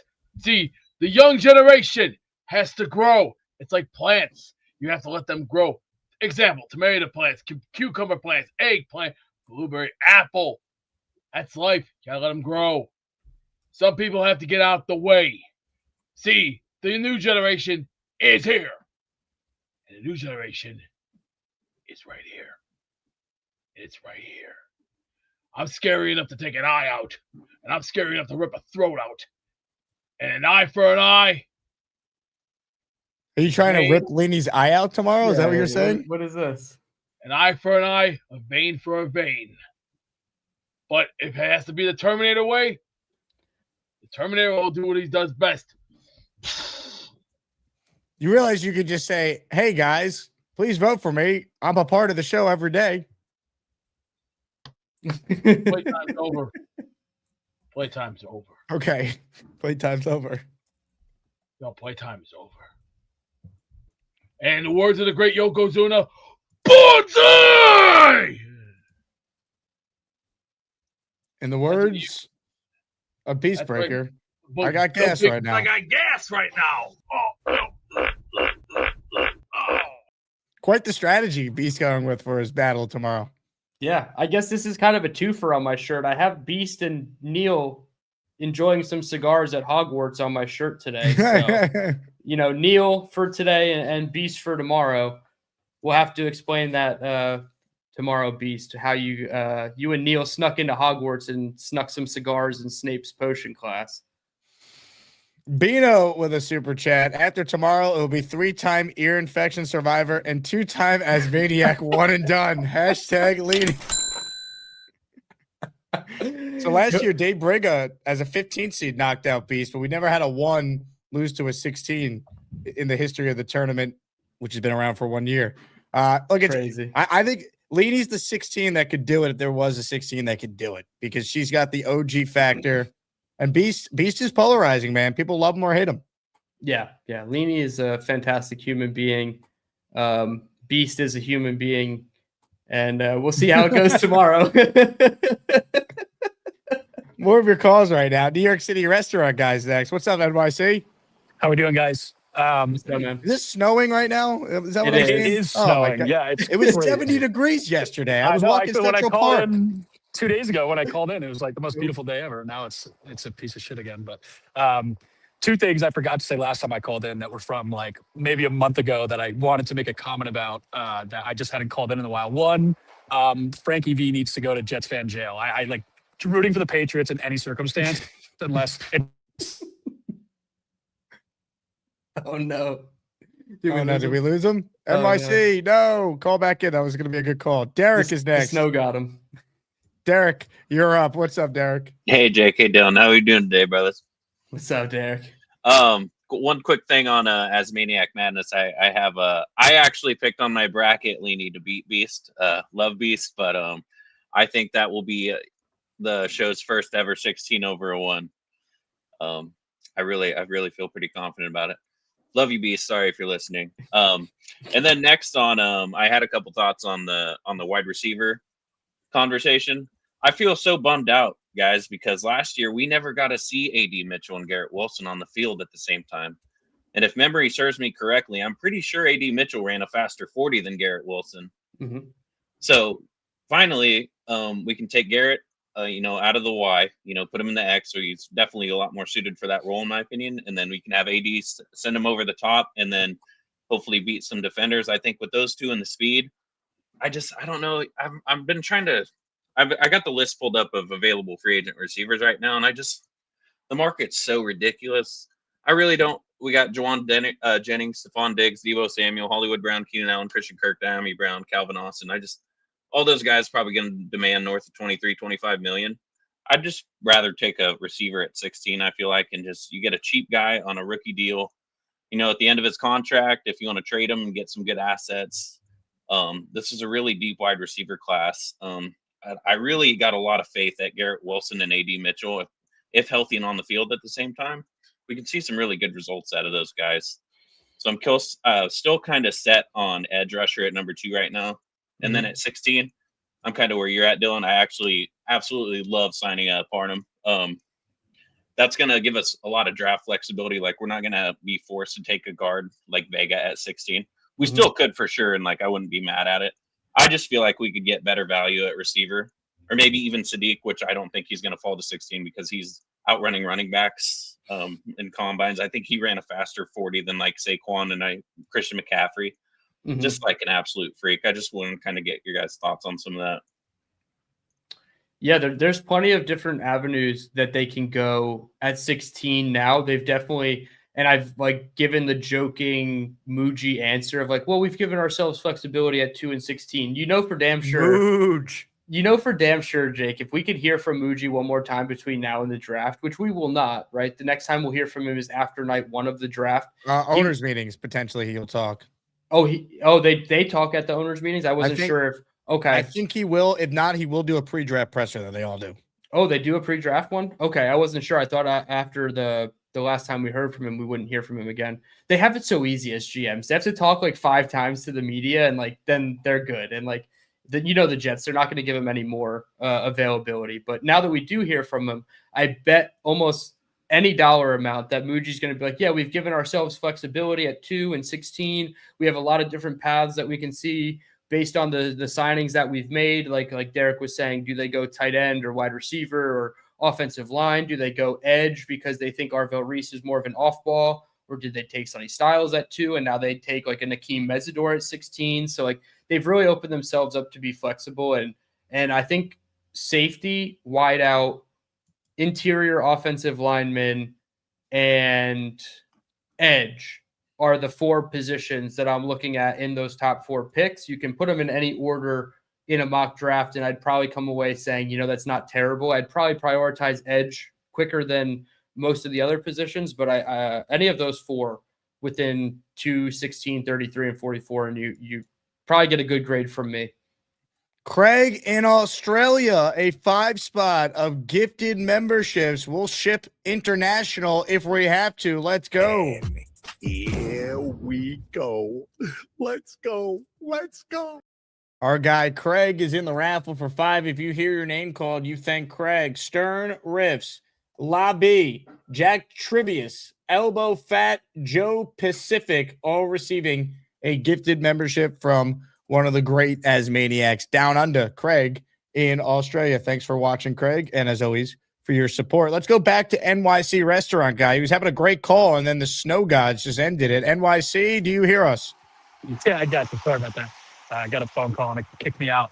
Yeah, so Frankie B, Jets fan jailed. I can't. That was unbelievable. And then the guy, I don't really care to learn what his name is anymore. The guy who does the show with Bart Scott, calling you out for having the Jets reporter on. I thought that was the funniest, most ironic thing. He called you out and then said 2 things. One, he then talked about it, which is what he said you shouldn't have done, which was the same thing. And then also said, well, I didn't even really watch the interview. It was what? How are you calling out this guy who is having someone on who was outrageous? I literally was trying to call into his show to be yo, what the hell? You're talking about my guy Jake? That's bullshit. I appreciate it. Yeah, that was Chris funny. Garland is Bart's partner on radio. Yeah, and it was funny too because I the clip that you showed of them talking, or really the guy Chris talking about it. Bart really wasn't engaging, which I liked because I love him as a Jets player. But I was he clearly wanted to move on. I think he thought it was a little silly. But the other thing I wanted to get you guys' opinion on is just something I've been thinking about. Is I don't think it really, especially in the first 2 rounds, and I know obviously he wouldn't be in the draft beyond that, but drafting Ty Simpson to me makes no sense for us this year. And exactly for, I think, the thing with Wink today, and obviously we know that Woody's all over stuff, but the pros and cons of having Ty Simpson on the team, if Geno plays decent enough where we're not calling for his head by week 5, then we're really not going to know if Ty Simpson's any good by the time we want to draft someone next year. And if Geno sucks by week 4, and all of us, as well as then Woody Johnson's like, fine, we got to try out the kid who we know statistically with how many games he played in college, besides Cam Newton, like none of them really did that well. That, like, why are we not adding something that, any position that would help our team when we're going to definitely get a quarterback next year? Like, I just don't think it makes sense. And I was wondering what you guys thought. But NYC, excellent call. Well, it's interesting because if they get off to a bad start and you have Ty, he'll make the season worth watching to see how he does. But to the caller's point, NYC is spot on. If they're off to a terrible start, then all of a sudden you're putting Ty into an environment where there's the whole coaching staff about to get blown up. It's part of the reason why I would only take Simpson at pick 33 and I wouldn't do it at 16. Yeah, he perfectly outlined the reasons why there's so much frustration right now with the state of the Jets, at least, from my perspective and from, a majority of the fan base's perspective. It's like, is the quarterback class worth taking a swing on? Is the sense of urgency and the feeling of your back pressed up against the wall from Glenn and Muji, like, is that worth you taking a swing at quarterback when it might not be the best, avenue to go down in the draft? Like, I personally think Ty Simpson's worth the pick at 16, but I've always operated under the, narrative that my opinion doesn't matter. If the Jets think he's going to be a top half of the league passer, you take the swing at 16 and you see what happens. It doesn't prohibit you from taking one next year, but it does basically outline the frustration of where this team is at, because it might not be the best move to take a quarterback, but it might be the move that saves their job for right or wrong. Like, maybe they don't need or don't deserve the third season and they barely squeak into it because they won 6 to 7 games and Ty Simpson won them 4 or 5 of those 6 or 7 games and they feel like they have something. So it's just part of the frustration of where they're at as a team right now. And it's hard to say without knowing their thoughts, but I wouldn't say it's a complete wasted pick if they take Ty Simpson. Super chats, cut the line, but first, Derek the Jet fan gifting a membership. Jets, Jet. Tie. David D in the raffle. Let's go, David. Thanks for the super chat. Jake and Dylan, what are your greatest surprises in the first wave of NFL free agency? Your answer can be general and or specific about players or teams. I mean, the Max Crosby trade following through has got to be the answer, right? You just never see that. That was a historic deal, and it was historic what happened after the deal fell apart. Yeah, and again, I feel like they, on paper, did nothing wrong. It's a little sketchy and shady, as some people have called it. It's definitely the biggest surprise. It is hilarious that they had Max and Hendrickson in the building, like, together or within, like, 24 hours of each other, and DaCosta was selling the lie that we'll just call it an outright lie, that they were okay with having both of them on their team. Like, you're not inheriting Max Crosby's contract for 2 first-round picks and signing Trey Hendrickson to a $112 million deal over 4 years. It's just not how you're going to operate as the Ravens, being a smart franchise. So I think they got the better end of the deal, giving Max Crosby back and getting Trey Hendrickson. I think the Raiders have a player in Max Crosby who's going to help them more than they probably would have been helped otherwise with that first-round pick at 14. I feel like Max Crosby is going to be better than whoever they get at 14, in my opinion, at least for them in 2026 and 2027. So luckily the Raiders didn't have to give back anything, crazy in terms of contracts that they negotiated prior to that deadline. But that's, I guess, a perk or luxury of having $120 million to spend in free agency. These things can happen and you can still absorb the cap hit. But biggest surprise to me from a Jets perspective was probably that they weren't in on Reed Blankenship at 8.25 per. He got 3 for 24 at 24.7 with I forget what team he signed on with, but I would have been on Reed Blankenship for $8 million. But there's not really a ton of contracts. I sat there and I was like, damn, the Jets missed out on one based on what they got at the value that they got it at. I think the biggest surprise for me was they didn't bring back Nick Folk. I just thought that was a shoo-in. They were going to get something done. Yeah, I think in this economy, even though the Jets had all the cap space to play with, 4.5 is a lot of money. They found Austin McNamara off the scrap heap from Cincinnati. They could possibly do that at kicker. I would give Banjo the benefit of the doubt that he can make chicken salad out of chicken turds, and we'll see what happens. But yeah, I don't love not having a surefire. I heard turd. Yeah, exactly. I was hoping to, maybe get Jason Sanders, who was cut from Miami. So, I don't love not having a good kicker, and we know what a good kicker can do for our team. They already let Nick Folk leave once, and then they let Jason Myers leave, and every time it's a mess. So This team's going to let Demario Davis leave 3 times, and I hope the 3rd time is due to retirement, but don't let him leave to retirement either. Give him a lifetime contract.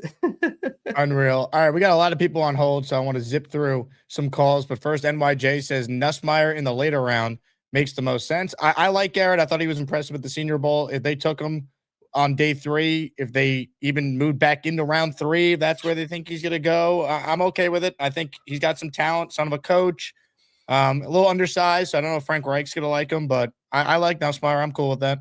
Yeah, I'd start the conversation at 103rd overall, which is the 4th pick in the 4th round for the Jets. I would start the conversation there. Obviously, they don't own a 3rd, and I would hope that they would prioritize other positions.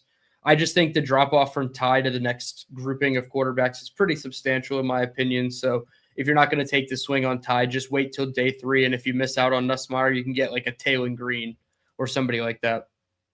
Super chat, Derek.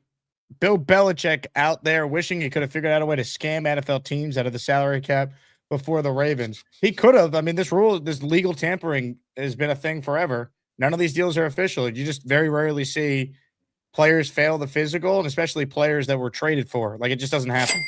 Yeah. Do you think they change it next year and overcorrect and just say no legal tampering period? You can just full bore Monday, whatever the day is, or do you think they just wait the extra 2 days till the new league year happens and they just go? No idea. I don't know. NFL usually has a weird way of like overcorrecting when things like this happen. Hit the like button, comments, questions, super chats, cut the line. Ladies and gentlemen, let's get to more of your calls right now. And we say hello to a guy who always has his eye on the prize. I got my eye on you, G. I hope you like my Jets take. You know they call me David T. It's not easy for me to see, but if you bring me full stream, you might like what I had to say. I'll need to get real damn close, cause my vision is dog shit. Hi, fellas. David T. Hey, Matt Snell. When I was a kid, Matt Snell, Emerson Boozer, Joe Namath, he was the power back. Boozer was the shifty guy. Can you hear me? And, I can hear you. I can hear. How you doing, buddy? Good job. Yeah. And I want to give a shout out to Doc. You know what, Jake? Your show, you have people from all walks of life. Can you hear me? That are Jets fans. And, I appreciate it. And, Doc, he's a doc.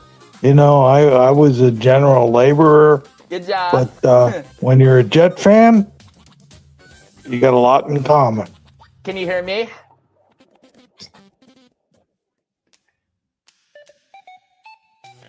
I can hear you, buddy.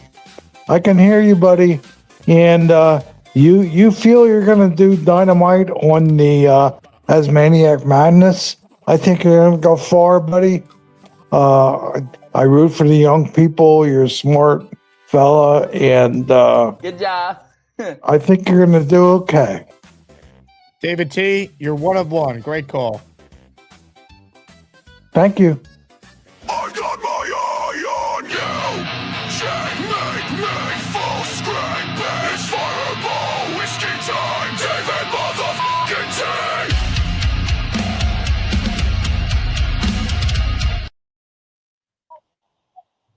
I'm watching Mike Awesome right now from ECW. Now let's get back to the show. What does everybody...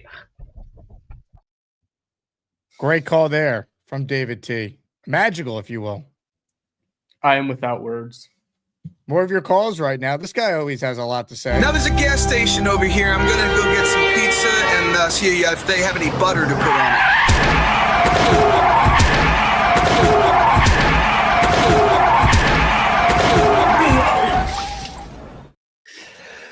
I gotta tell you, Jake, Beast, that's your boy. I don't know. Is that your boy or is that Gator's boy? How did he get here? Who let him in the party? How did he get here? Is that you or Gator? We welcome all Jet fans to this great community. Yeah, right. So how did he get in?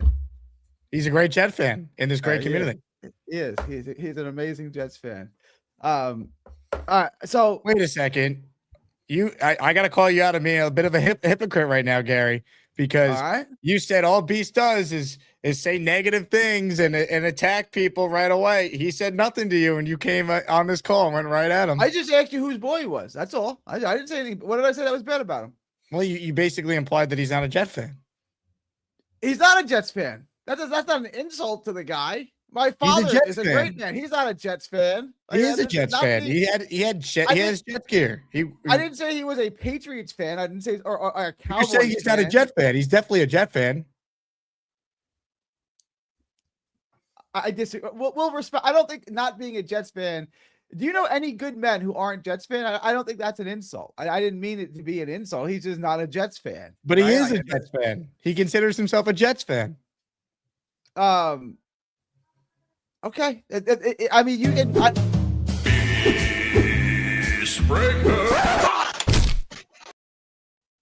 You miserable son of a bitch. You little son of a bitch. You're lucky I don't unscrew your head like a bottle of cheap tequila from Mexico and shove it right down your piss ass throat. Are you Mexican, Beast? Do I have a little? Are you Mexican? Have I had drunk enough tequila? Have I drunk enough tequila? Oh, let's see. I've had that sounds more like a question than an answer. I'm asking you a question. Are you look, pendejo? Mexican? It's like a yes or a no. Look, pendejo. You already have started a war that you just are not gonna get out of, and I'm gonna tell you, I'm coming for you. I'm coming for you. Okay. All right. Well, I don't play you. I'm gonna take your head. I play Genergy, right and you battle Queenie. So we don't. I got tools around here somewhere. I got one of my best little tools. Maybe one to start off with. And when this right here is one of them, my little hammer. I don't. My hammer right here today. You have a hammer. That's I have right. a hammer too. I'm not gonna go get it, but I have multiple hammers. What do we do? Yeah. What kind? Squidgy or squashy? Squidgy and squashy. I don't know what that means. This is steel, my friend. Real steel. Okay. And don't you ever call me a fake Jet fan ever again. Don't you ever. Watch yourself with me. Or do I have to call my best friend Yokozuna? And you know who Yokozuna is? Hey, Beast. Who did the Jets take in the first round of the draft last year? First of all, let me ask you this question. No, you answer the question. No, first answer the question. No, first answer the question. Put your cowboy hat on and put your boots on. First answer the question and then ask your question. So I've had dialogue, enough of you already. I've had enough of you already. You have been a headache. In dialogue, you answer You've the given question, me knots in my back. You've given me pain in my ankle. You're or a follow-up question. You're nothing but a hemorrhoid in my ass. Clarification. All you know how Who to give did me the Jets diarrhea in the first? You know how to give me diarrhea. You're a horrible person. You fucking diarrhea, cha. You've downgraded women. You give me diarrhea. You know how to piss people off. Look, he's doing the simping thing. He's doing the simping. He's doing the simping thing. Screw you. That's awesome. I want zero to do with. I downgraded women. Do you mean degraded? Is that what you mean? I downgraded them? I think you mean degraded. Especially when I'm taking a nice heavy Renzel in the morning. Welcome to my new show, No Ma'am. I'm Gary 3D Boxing, your host. If you believe only men should vote, women should make babies, and men make money, that the best gift to give your wife is a vacuum cleaner or a treadmill, then you're in the right place. Remember, the best quality is inequality. All right, first topic of the night. History lesson, fellas. How did the ladies scrub down those pyramids back in ancient Egypt? Let's pull some answers. Chat's already firing off. Camel spit and determination. I see you. We've got Big Rick from Tucson on the line. Rick, what's up? Yeah. Palm fronds and vinegar water, he says. That's old. Okay, Asmaniacs, extraordinary show tonight. Extraordinary. And look, if you vote for me, the community will know that you're a misogynistic psychopath. Keep that in mind. I'll see you next week. Keep your guard up. And we're back. What a rumble there between Beast and Gary. That was interesting, man. I had questions. I wanted to ask them. I'm glad I didn't because I was petrified of what the answer might have been to some of my questions. Hey, shout out to Sean. He gifted a membership. He's got a chance at the end of the show to win a signed Wayne Corbett helmet. Hell to the yeah, Sean. Good job. Also, a couple super chats here. Big Country wants to know, Gary, are you going to vote for Beast? Gary, I'll let you get your normal call, but please answer this question. Well, not in the first round, at least. I'll be voting for Queenie in the first round. Derek says, Beast and Gary, let's be friends and get along. Do you think you and Beast could ever get along? I mean, I don't have an issue with them. I mean, I don't think that we're going to be best friends, but I can get along with them. That's not a problem. Yidis writes in, can't wait for the fake tough guy, cottage cheese and Ziploc bag, hamster smoking, gets winded going upstairs. WWE LARPer cue ball go down. Hold on, I'll get back to you, Gary. Beast, your chance to respond to Yidis. You can go suck a log, or you know what? As the song says, eat a bag of dicks. Eat a bag of dicks. A bag of dicks. Biddy biddy me ba me ba. What does everybody? I'm amazed he referenced that. You know what that's a reference to? Yeah, all of his little drops and stuff, right? That's in reference to one of the great Human Fund created videos. Beast too. Yeah, now I gotta find that. That's always a good one. That was one of the best. Well done. In the meantime, we'll go back to Gary. Hello, Gary.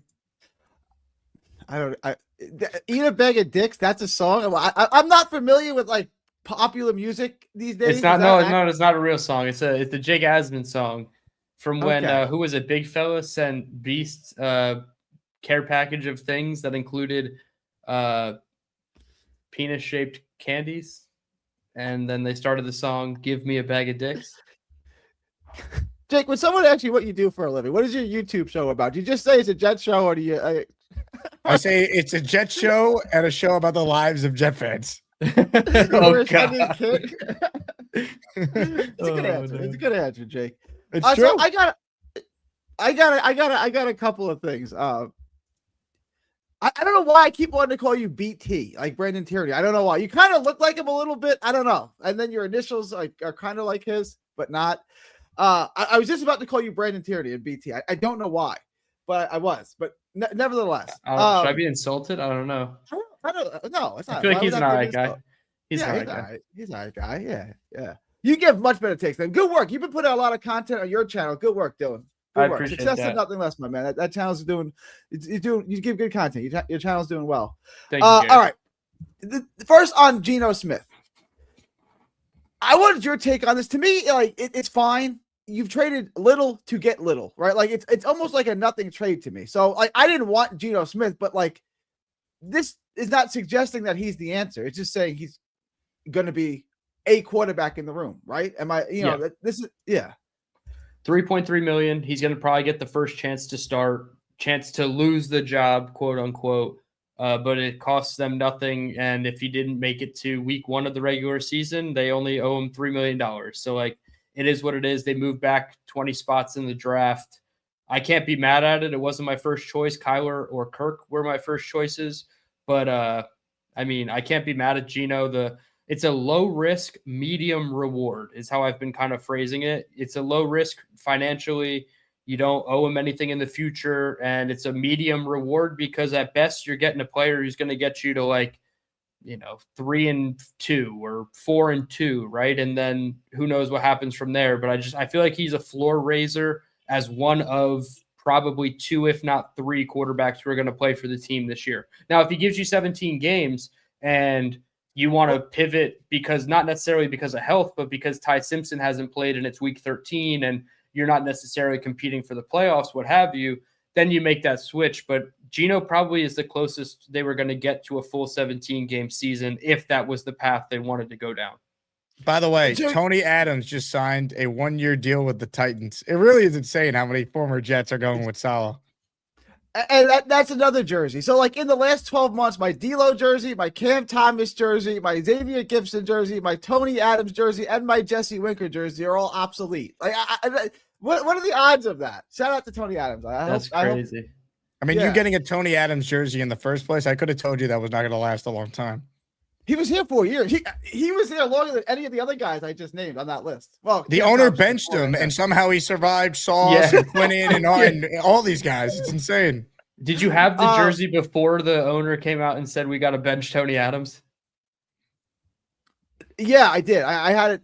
Yeah, I did. I had to start that. Oh, and Justin Fields. I mean, Justin Fields technically here, but no.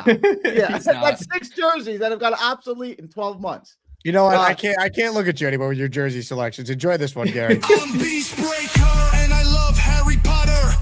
I'm a magical fart wizard. Abracadabra, bitches. I'm gonna blast ass in my diaper. Get me a bag of dicks. Get me a bag of dicks. Get me a bag of dicks. Bag of dicks. Bag of dicks.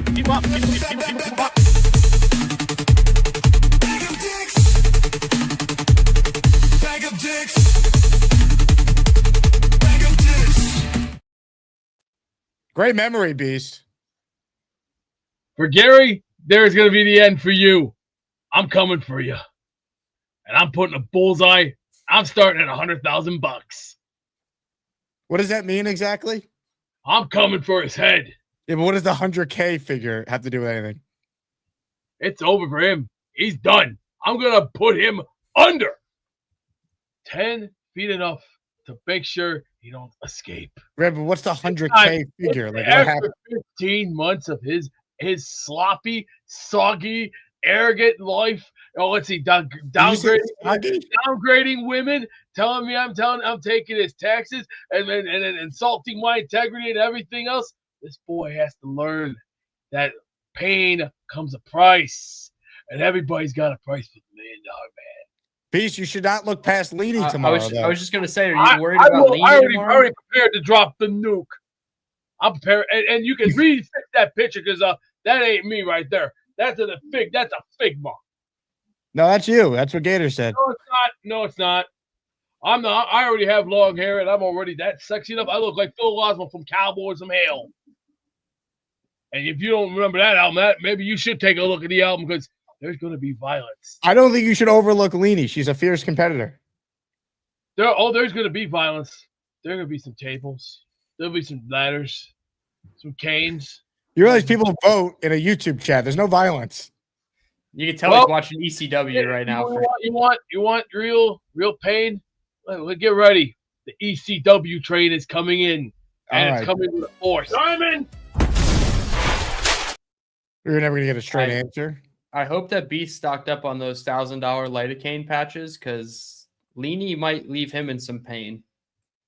Leany, I'm telling you, Leany's got a chance. Beast is more well known, obviously, but she's got a chance. I joked. I already sent in my absentee ballot for Leany.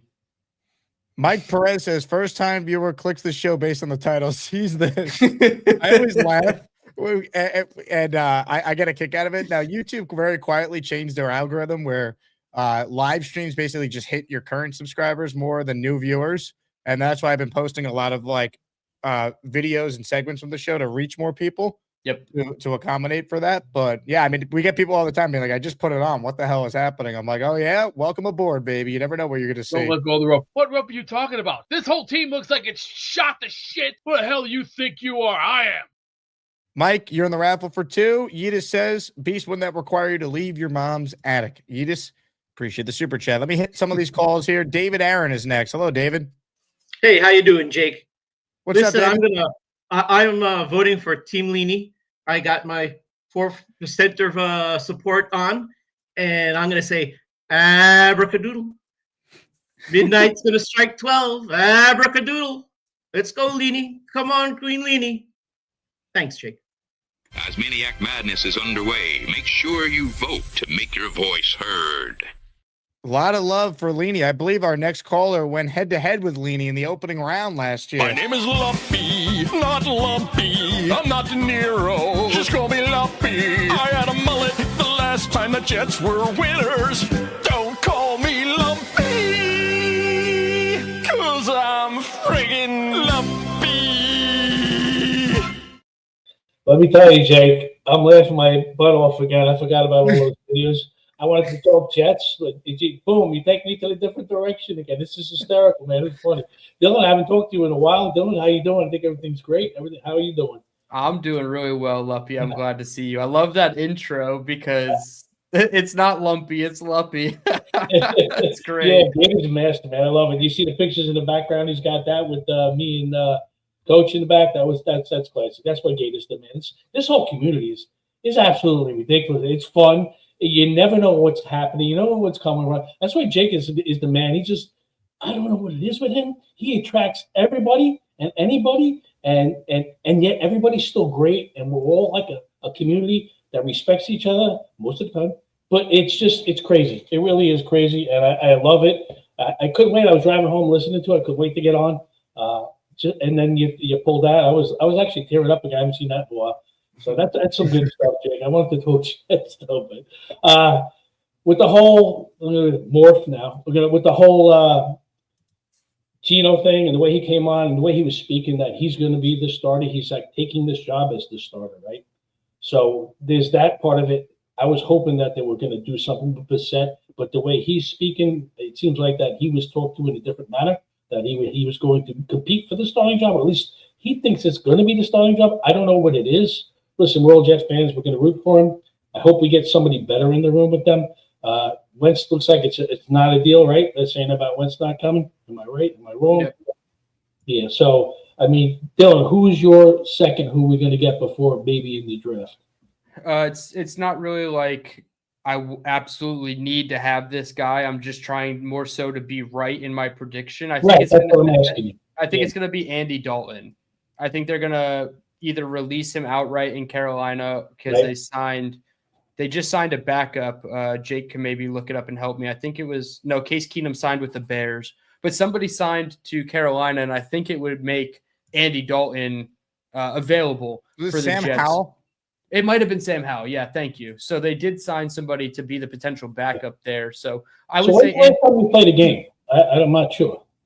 What's that? Andy Dalton. When was the last time we played a game? Sorry, I think he played in 2024 was Andy Dalton's last game. If not, he definitely played when Reich was there in 2023. Did he at least play some preseason games? Is there going to be a competition? Yeah, he played a decent amount. I'll have to look it up specifically, but he did play a decent amount. And I remember he had a really good game for the Panthers in like limited action when they benched Bryce Young. So chances like 300 yards. Yeah. So chances are Geno's the guy. I got to rip my Fields jersey apart and put Geno in, I guess, right? And the other thing is listen, it's kind of tough now, and we're going to see what Glenn is made of, really, seriously, because if your boss basically calls you out because of what happened with Wink, he wanted to hire Wink, and obviously Woody stepped in and undermined or overrid his decision in public. It's kind of tough. Something like that to take. It's going to show some sort of fortitude for him. If he succeeds well in defense and the team does turn around, it's going to show some sort of fortitude with him. And that's what I want to see. I want to see if he bends or breaks. This is something I'm looking forward to see. We all hope as Jet fans that next year he absolutely does. He succeeds. He bounces back. And sometimes when you do get pushed, you get a little tougher. And you're not being so soft with people. And then you make your decisions. Like Parcells his first year sucked. And then he said, screw this. I'm doing it my way. So hopefully we get a little bit out of Glenn. It could go either way, but that's what I'm excited about a little bit, to see what's going on. And I love the way the team's coming together. We're not going with the splash stuff. We're building a team, and we'll see what happens in the draft, Good call, Luppy. I agree. Look, it's put up or shut up time. They got them as players. Let's see. Dirty writes in, don't sleep on the low seeds, or would it be the high seeds, right? The higher double-digit seeds. Yeah, how does that work? Are they lower seeds or are they higher seeds? How does that work? I'll tell you what, Dirty's on the line. We can ask him. Dirty, do you mean like the underdog seeds, the double digits? Yeah, it's more the higher seeds, you know. So you never want to sleep on. Look, we've seen 16 seeds beat 3 seeds. Okay, we've seen this stuff happen in March Madness. It's March Madness, gentlemen. Okay, anything can happen. So, but with that being said, you know, I've been thinking about this whole thing with BTJ, and I think it would be out of the Jaguars' right mind if they get rid of a wide receiver that just had a kind of like a sophomore slump, because they're still working on their contract. I really don't see BTJ going anywhere. I think he's really going to stay down at Jacksonville. Although I don't even want to say we really need it. I think people are really sleeping on Mitchell here. Like I really just that's a really good compliment to what Garrett Wilson has. I mean, if we decide to get somebody, I don't think Lemon's going to fall to 16, but there are some options down at 16 if we really, really want to look at it. And maybe even at 33, some people are, you know, look, we got more flexibility at 33 than people really think. People have all day to think about if somebody wants to jump up to 33 at the beginning of day 2 and make a move. You know, you have 24 hours to think about that. I think that's huge on our side. I really do. Dirty, great call, man. Look, I think the big thing they got to decide, Dylan, is if they can't get a deal done at wide receiver in a trade before the draft, are they going to try and move up if they only like Mekhi Lemon and he's starting to fall to them, but they want to make sure they get him? Like, is receiver enough of a need where they would actually move up, or are they just comfortable staying at 16? If there's a guy they don't like there, okay, 33, 44, there's good value. And we could roll with that player, Mitchell, and then we have Garrett. Yeah, I mean, I would condone a trade up, a small trade up, to secure one of the wide receivers if you really felt that they were worth, you know, moving up to 14, right? Now that the Ravens have that pick back, are they ready to, you know, drop back two spots in the first round and still get probably the edge rusher or whoever they're targeting anyway? So that's an area I would look at. But yeah, it's going to be tough. I would think the Jaguars would be losing any trade of Brian Thomas Jr. on the surface. Now, what do they turn the pick into that they get for Brian Thomas? Who knows? I don't think it's going to be Brian Thomas. And I'm glad that Dirty kind of put it as like a sophomore slump, because that's what it really could be for him. And then year 3 is really strong for him. And then you have 2 years of cost control on his contract as a first-round pick. So that's why I advocate for the Jets to do it more, because the second-round pick for 3 years of a deal on a proven player, is that better than 4 years of a deal on an unproven player? So I think 44 is worth it, especially if you were to, you know, squeeze the juice a little bit more if you're Darren Muji and get like a 5th-round pick or a 4th-round pick back from Jacksonville. Muji.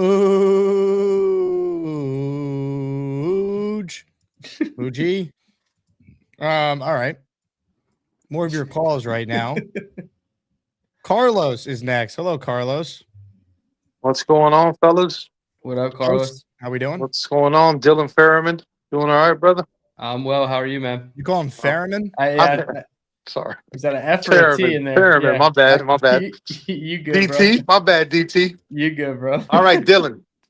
Check it out, Dylan. Dylan Tereman is GM on draft night for the Jets. Pick number 16. Who are you picking? Well, okay, I'll give you like a slightly might not be there answer. It's Mekhi Lemon. I don't know if he'll be there, but I would certainly run the card up if he is there. The more realistic pick I will give you is Vega Leone, the left guard from Penn State, because then you could slide over Parham to center, and Josh Myers can be your first off the bench. I would also really, really like Emmanuel McNeil-Warren, the safety from Toledo. I know it's a little rich for safety. And then I think Ty Simpson has to be in the mix. So those would be my top 4 guys at completely different positions. Yeah, okay. I thought that was your guy, Ty Simpson. Which, by the way, I'm kind of high on Ty. I'll be honest. Hell yeah. Maybe we can get a shirt going. High on Ty. Jets, Jets. We might have to make it a thing, Carlos. I like that. Now check this out. I'm worried about something. If Aaron Glenn can pick Justin Fields and from what we heard earlier in the week, handpicked Geno Smith. If Geno Smith doesn't do good, Aaron Glenn is horrible at picking QBs. Yeah, I mean, look, He is 0 for 1. Fields was a disaster. That was all on him. I feel like the Geno decision was way more collaborative this go around. He was the best of what's out there. He's a true drop back quarterback, playing for the minimum. Like, I think Frank Reich's heavily involved in that decision. I don't think this was Glenn going rogue here. No, and Geno with Josina Anderson, I know you covered it. I pulled some clips too to talk about on my show, but he talked about having a chip on his shoulder and coming back with that chip. And he said, talking to Aaron Glenn and just looking at the situation around the team, he's like, I wanted to align with a head coach that's in a similar situation, and AG has a huge chip on his shoulder. So I was like, yeah, I'm cool with this, because if there's anything that's, more important in the game of football, it's that synergy between the head coach and the quarterback. A lot of times you want it to be your, offensive play caller and your quarterback, but head coach quarterback relationship is so important for any football team to have, at least any sort of success or competence. More of your calls right now, ladies and gentlemen. We head live to a snowy New York City where Amanda Madison is standing by. Good evening. Good evening. How are you? So just crossing a street, so a lot's happening. Thank you. I'll give you a little. Do you want to come back to me in a second when I'm not crossing a street? I feel like Mad Max is on the line. There's other people you can jump to. You want me to go to the bullpen? Yeah, that'd be great. It's also raining, so the conditions are. That boy, he's jamming, he's slamming, freaking dancing, wall smashing. I'm Jake Asman. If Mad Max ain't ever stop yapping, that boy, he still be dancing. Then call Jake Asman. He got an orange wall.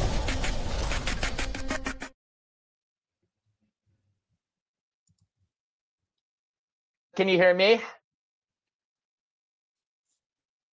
Good job.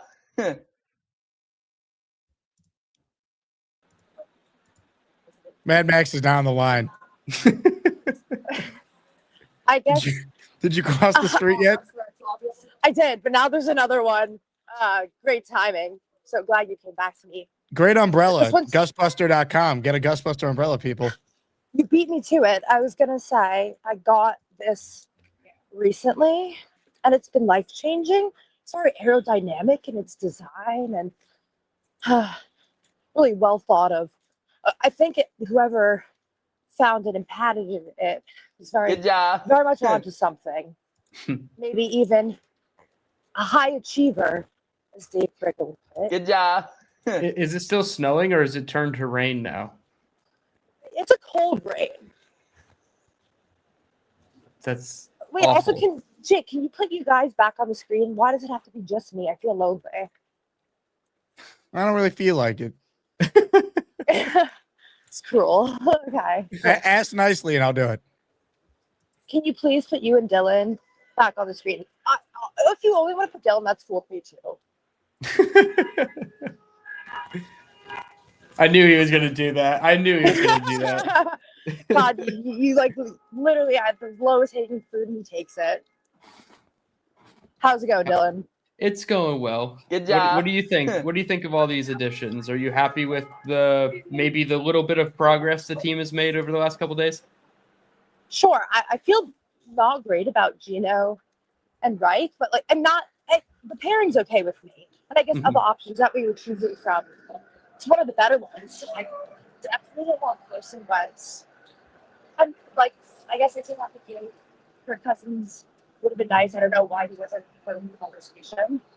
But we'll do what we do. I think if we could get Nussmeier, Allard, I don't know if that's how you pronounce it, or Simpson at one of the highest 33rd pick for Ty, but day 2, day 3 guy would be 5 too, just to put behind Geno on the off chance we need him and Geno gets injured. I don't know. Or is that is Geno gonna get injured? What do you think, Dylan?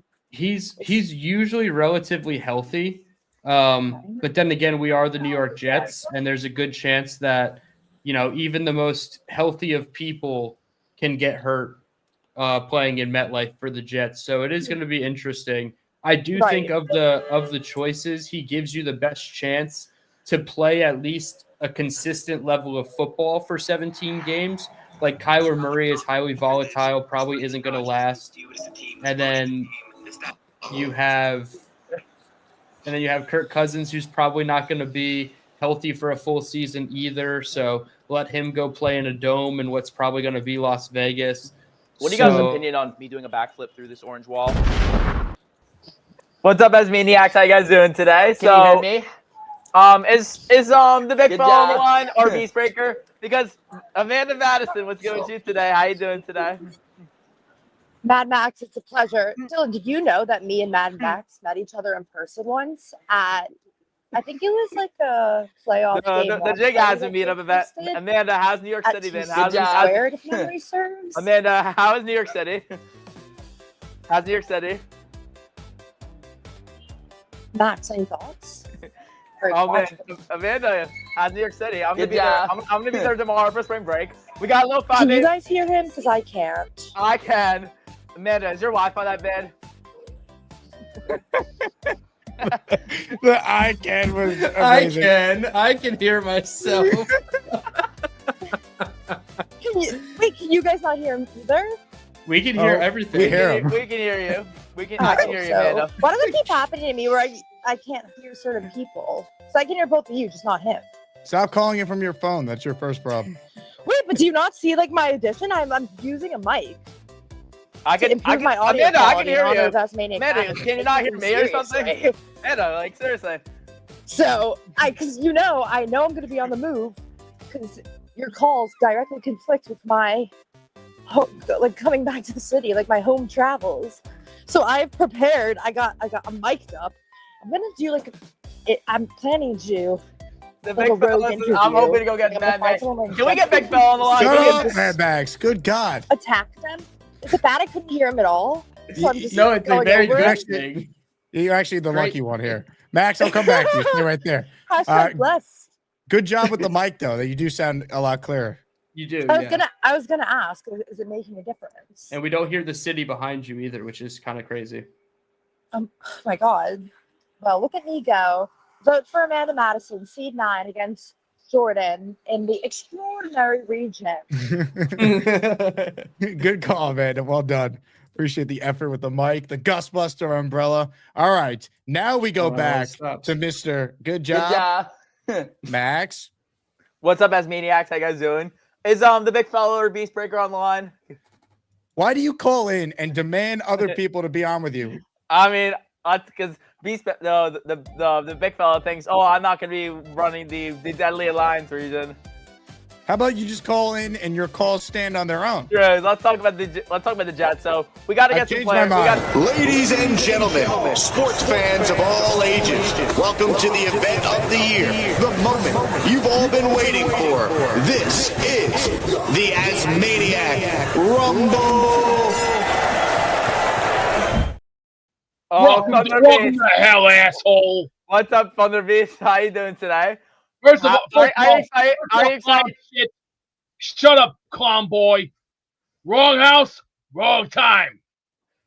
Are you excited for your matchup tomorrow where Leany is going to upset you? The end for you is going to be a bad ending because when I drop the bomb from Hiroshima, everybody better be prepared for the run. Because the death to this On behalf of the Jake Asman Show, we apologize for the foul language. It's a call-in tournament of people who call in to a Jet YouTube show, Beast. There's no nuclear bombs being detonated here.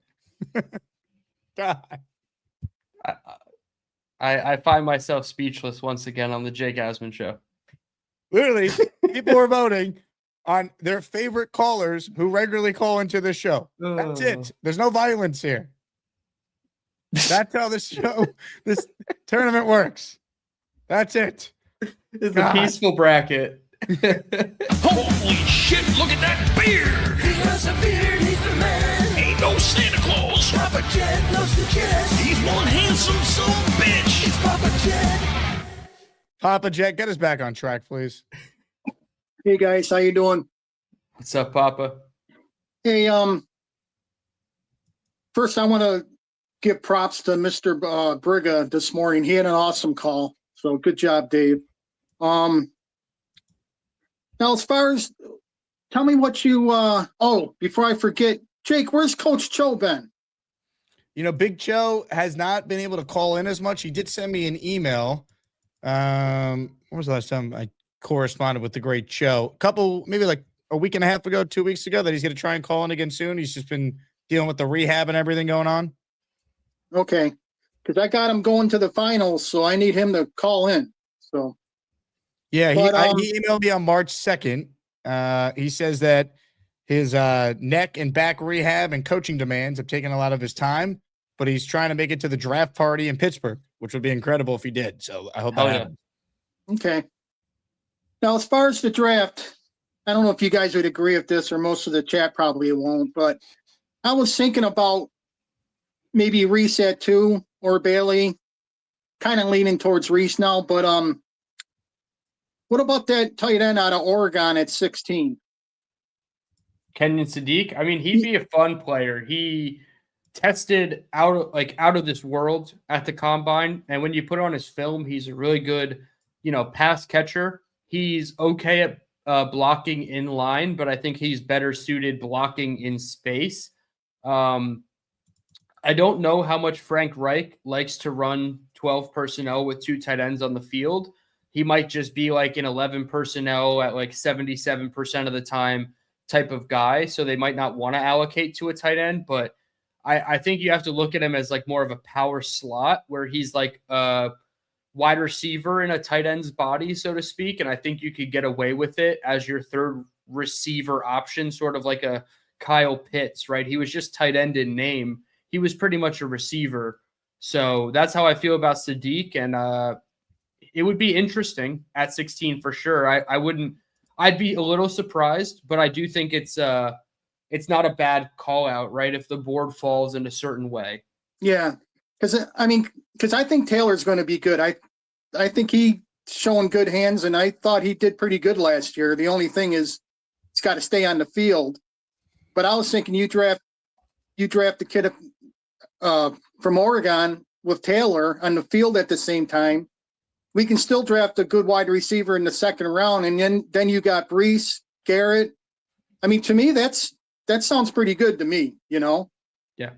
And yeah, I you'll think probably you can have still 5 targets for the quarterback when it's all said and done. Garrett, AD, a wide receiver, Mason Taylor, and Brees. Like 5 really solid targets for your quarterback. Exactly. And you could still get Brazil, the kid out of Tennessee, and or Fields out of Notre Dame. I mean, somebody like that, Yep. Those are good second round picks. Yeah. And lastly, I hope we pick up that third rounder, because I love the draft. I don't leave the TV until the draft's over, so I like to have a pick in every round. But Sure. It won't upset me if they trade the 33rd pick. But what I don't want them to trade it if they are going to trade it until the next day. Because I think they can get more for the 33rd pick than the 16, because all the teams reset their boards again, and I think it'd be good for your show, Jake, because then it'd be a whole day of what are we going to do with the first pick in the second round, and are we going to trade it, and But that's all I got, guys. Thanks. Papa, good call. One thing though, they wouldn't get more than they would get at 16. They might just have more offers, but Right. And comparatively, yeah.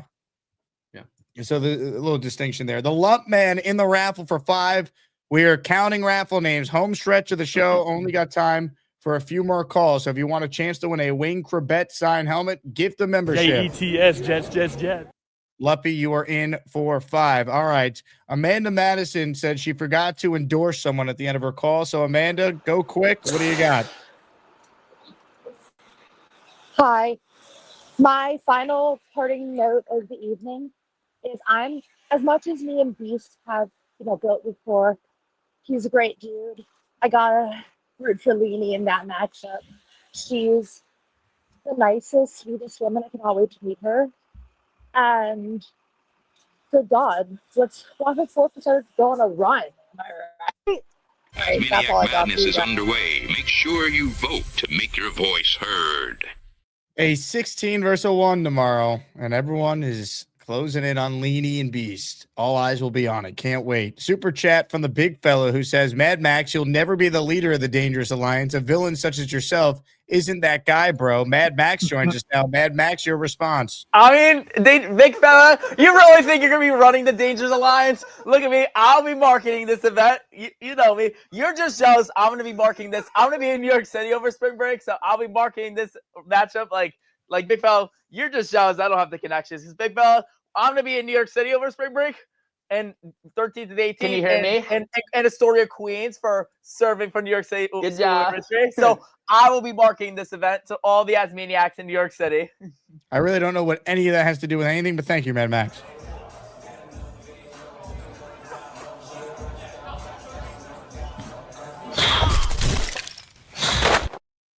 Tremendous. That's not a real. That's not his real golf swing. Well, that is his real golf swing. There's no way he made that contact on that golf swing. I need to know at what point Gator started editing that video, because that was the most unique form I've ever seen on a golf swing ever, Max. What do you mean? That's how he swings, baby. I've never seen a golfer swing like that other than maybe like Dookie. If anybody's into YouTube golf and they watch the Duke. I'll give you the unedited cut here. Hold on. Yeah, I need to see him make contact with the ball there. That looked like he striped it in Gator's edit there after all that, whatever that was. Here you go. Here was the original. Like the guy looking at him with the Letterman jacket. Oh, there it is. Yeah. That's my guy Daniel at T-Squared Social. Yo, your boy Daniel was like, the fuck did I just hand a golf club to? Ladies and gentlemen, we go back to Mad Max for a response. Max? I mean, that was probably the worst golf shot I've ever seen. But honestly, Asmaniacs, we're going to be in New York City, so we're going to be marking this Asmaniac matchup. James B will be first up is James B. Second up in my matchup, Philly Noodles. And then after being done with Philly Noodles, I'm going to be playing around with Beast. Beast will be thinking that he's got me with all his muscles. But don't worry, Beast. I'll be playing with fire. I'll be playing with fire, Beast. But you think Leany's going to beat Beast, so you won't even get the chance to play him. I think Leany's going to beat Beast. So first up, we're going to have Leany being Beast. I think the big who's the 15 seed in my region? Johnny Bull. I have Johnny Doug on the couch being the big fella. So so we're going to be promoting this. We're going to promote those two matchups. You think Doug on the couch is going to upset the big fella? I think so. I want that to happen. I don't care what you want. I want to have a threesome with Cindy Sweeney and Margot Robbie. That's not how it works. But you think Beast has muscle, Max? I have more muscles than Beast. Okay. Fucking diarrhea, cha-cha-cha. Beast joins us now. No, you don't, you little bastard. I can beat this story at more muscle. I'll break your fuck. Calm down. Calm down. Beast, Mad Max. calm your freaky down. Mad Max, show us your muscle, and then we'll have Beast show his. All right? That's big. Beast, now show us your muscle. You guys want to see real muscles? You guys want to see some real muscles? Hold on, we'll get to friend Beast. We can't see you. What? It's too dark. God, what it's the too hell? dark. Turn the lights on. Turn the light on, Beast. No. Turn the light on, Beast. Turn the light on. We can't see. That's it. Because you're going to see my muscles. You're going to see my muscles now, Beast. Look at my kid, get out of here, you It's clown. too dark, Beast. I can't see anything. See if you can see me, Jake. See if you can see me, my wonderful muscles. Put your ring light on, Beast. We can't see anything. Stay away from me. I'm going now they can probably see a little bit, right? Yeah, see my muscles. Thanks a lot to my muscles, guys. Oh my Look at God, that. what is I figured back. What even is this, Oh, Max? I have better muscles. I bigger muscles than Beast. Dude. You're a clown. You have no guts. You have no brains. You're not in my league, pal. You're not Scott Steiner. Only I am. I'm the genetic freak. Beast, put on lights. We can't see you. You're Beast, in the dark. Beast, we can't see you, buddy. Yeah, well, you know what you are, Max? A pompous bitch. Well, show us your muscle, Beast. Now we can see you. No one can see you. This is my world. Wow. This is more power than you can't get, pal. I will break you, you little midget. Well, and believe me, Max, you ain't nothing but a small little midget.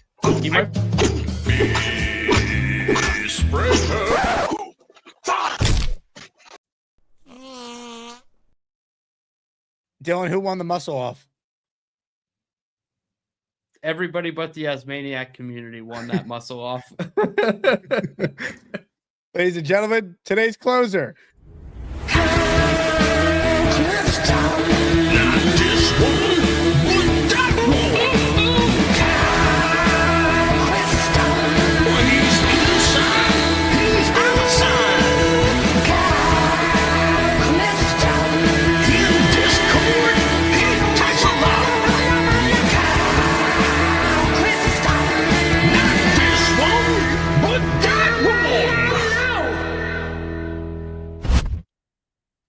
Good afternoon, gentlemen. How are you? Hello, Kyle. Who won the muscle off in your opinion?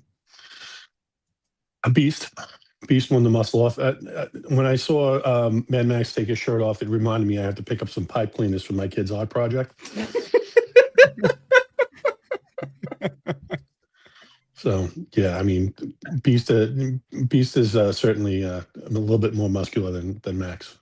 Max is slight. I think is the word you could. Yeah, he's slight. Yeah, just a couple of no Jets takes today. Just a couple of words on the tournament. I do like Leni tomorrow. She's a favorite of the community, and I think she's going to do damage. The previously aforementioned Cho, I can't wait to see him back in action. I have him going far as well. My buddy from the game. Maybe I haven't texted him in a while. I'll check on him. Maybe I'll do that later. But some great matchups so far. Like great job by Chef Kev today.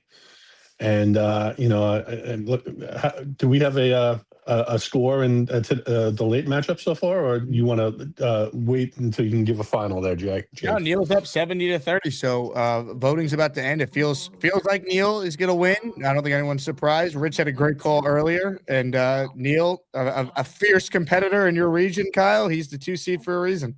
Yeah, I mean, Southern Jet is quite a gentleman, and he even admitted, we're all aware of the entertainment value of Neil's calls.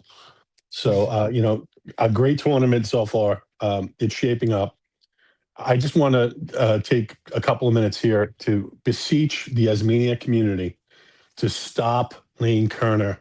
For the love of God, I cannot lose my fragile ego to a man who does not know he's in the tournament again. Please, I beg of you. Lane is the best, man. Dominant performance by Lane. What was it? Yesterday he beat Jams. Just unreal. Yes. So and I'm not looking ahead. I'm just, but I am aware that he's in my bracket, of course. And, I know what a juggernaut he can be. It's just that was quite humbling last year, because I think he called in like a couple of days later. He was like, "Oh, I won." Of course. There's that. Dylan, are you going live later or no? I was live earlier today. I won't be going live again tonight. I have some things I have to take care of. I leave for New Jersey this weekend for my birthday, so I'm not going to go live again tonight. But I will be live. Who goes to Jersey for their birthday, by the way? Well, when you don't live near your family, like you got to go somewhere. So I'm just going to hang out with my dogs. Go to Vegas. And, they got a medieval times there in Jersey, don't they? Go to Atlantic. Yeah, I've been to medieval times in New Jersey actually. Yeah, it's a lot of fun. But no, tomorrow I'll be trying to go live, doing some kind of video today. But yeah, I did a video today. Won't be going live again tonight. Yeah, I mean, I'm usually a pretty avid watcher of McShay's Netflix show on the bus on the way in, and I haven't had the opportunity to see what he said about Sonny Styles yet, but I'll be interested to see if I can kind of read what's going on there. I love Styles, but I don't know that he makes a whole lot of sense now. I mean, you're basically. Would you bring him in to play the other middle linebacker and learn at the knee of Demario Davis for a year? Is that the thought there? Yeah, probably. And then you pass on Reese, who could be like a kind of a dynamic edge kind of guy who can still drop into coverage a little bit for you. I mean, I bought in on Reese. He brings a lot to the table. So Yeah, I agree. Hey, there you go. Robbie Sable's winning us all over. You can make the case for Styles, but I do think Reese should be the betting odds favorite because he gives you that on-ball and off-ball flexibility. He can be the guy standing next to Davis in a 4-2-5, and you still can roll out Osai, Enagbare, Briggs, and Onyemata right as your 4-down linemen. So it definitely gives you more flexibility than Sonny Styles, but I think Styles is one of like 8 players that you can conceivably – reason with at the second overall pick. I think it's the 3 wide receivers, the 3 edge guys, Sonny Styles, Caleb Downs, that bracket of 8 players. So you can't really go wrong at 2. You have the whole world in front of you to pick from. I'm gonna come with a kind of a controversial take here. As many as 3 weapons in this draft. I don't hate it. Get the team ready for the rookie quarterback in 27. Yep. Wide receiver at 16, tight end at 140, and a running back in the 5th round. I'm cool with that completely. Or double up on wideout. Or double up on wideout 100%. Yeah, absolutely. Yep. All right, guys. I appreciate your time. Kyle, you're the man. Excellent call.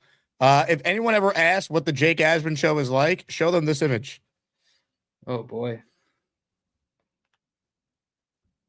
Look at those jugs.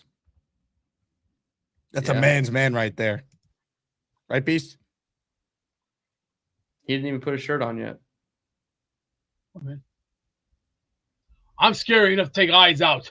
I'm already preparing to go to war.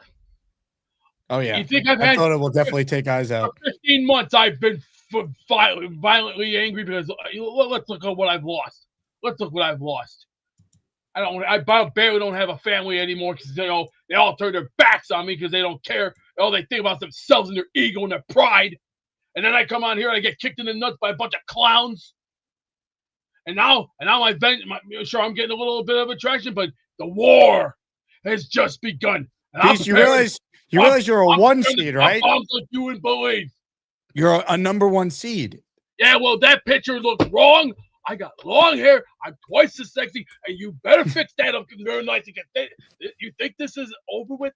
It ain't over by a long shot. Hey, reach out to Gator. He's the one who made the graphics. I don't have any control it over looks them. very piss poor. Okay. Don't let go of the rope. What rope are you talking about? This whole team looks like it's shot to shit. Who the hell do you think you are? I am.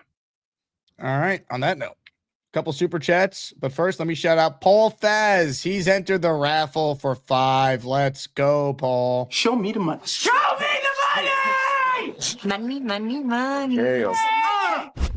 Paul, thank you. Derek says, best show on YouTube. Derek, you're the man. Appreciate that. Jack says, Beast is such a beautiful man. Push the rest of us to shame. Beast, you have a lot of love out there from people. People are very excited to vote for you tomorrow. Big Fella responding to Mad Max says, Philly Noodles will trounce you. That's going to be a good battle. The 314. DT and I know Philly Noodles very well. Mr. Noodles, can he knock out Mad Max? I think he's got a chance. Actually, no. Hold on. That Philly Noodles he's the 6th seed. So I guess would that be who Mad Max would play should he win? I think it's 1 round ahead. Yeah. Yeah. There you go. Chef Kevin in the house. He had a big time Asmaniac Madness win today on the first show. DT come to Cloverleaf to celebrate. Caldwell, New Jersey, Cloverleaf Tavern. That's best near spot. the stadium, right? It's Caldwell's pretty close to MetLife, not far. I was gonna say it's probably like an hour from where I live in New Jersey, but if I was going for longer than 2 days, Chef Kev, I would 100% be there. If I'm ever up in New Jersey for like a week stay, I'm coming to Caldwell. And I don't have a vehicle either when I go up. That's the really crappy part about flying. I would love to drive and just have my car with me and have more freedom, but I'm kind of at like the dependency of everybody else to drive me around, and I hate that feeling. Ladies and gentlemen, are we ready for the raffle? But first, a comment from Amanda Madison saying, I'm going to see those jugs in my nightmare now. Calm your freaky down, Amanda. Amanda, this is a family show, all right? I don't know what you think we do around here, but this is just wildly inappropriate by you. How dare you? How dare you? What is wrong with you? Calm your freaky down. junk talk on this program. Come on now. All right, are we ready for the raffle? Dylan, are you ready? Always ready, man. Let's crown a winner. You know what? Let me crown a winner at Asmaniac Madness first. All right, Ooh, even better. Neil is on his way to the round of 32. Congratulations to the 2 seed in the inside-outside region. Neil on his win, 72-30 over Southern Jet with 490 votes that were cast. That means we have completed the round of 64 for our first region, the inside-outside region. That means we start the Dangerous Alliance region tomorrow. Here's your look at the full bracket. We're going from the left side to the right side. So it's Beastbreaker and Leany tomorrow morning, Pork of the morning, and Thunderlips in the afternoon. It's going to be a ton of fun. Looking forward to it. But congrats to Neil. He went all the way to the Final Four a year ago, and he's off to the next round in Asmaniac Madness. Now we get set for the raffle, and to do that, we say hello to our master of raffle ceremony.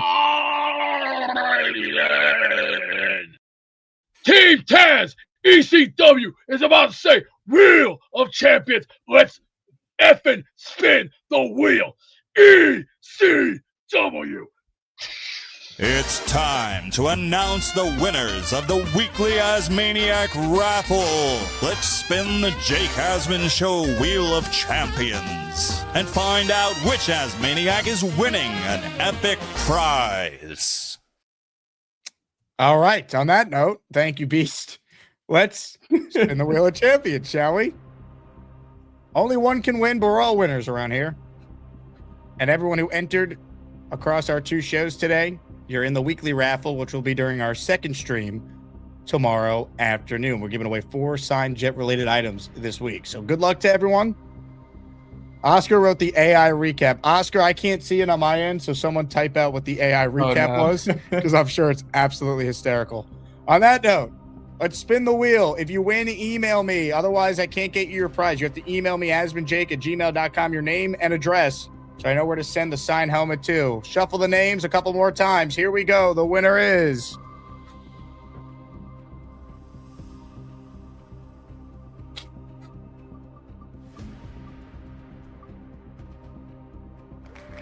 Mike Perez. Hell yeah, Mike. Let's go. You're today's winner.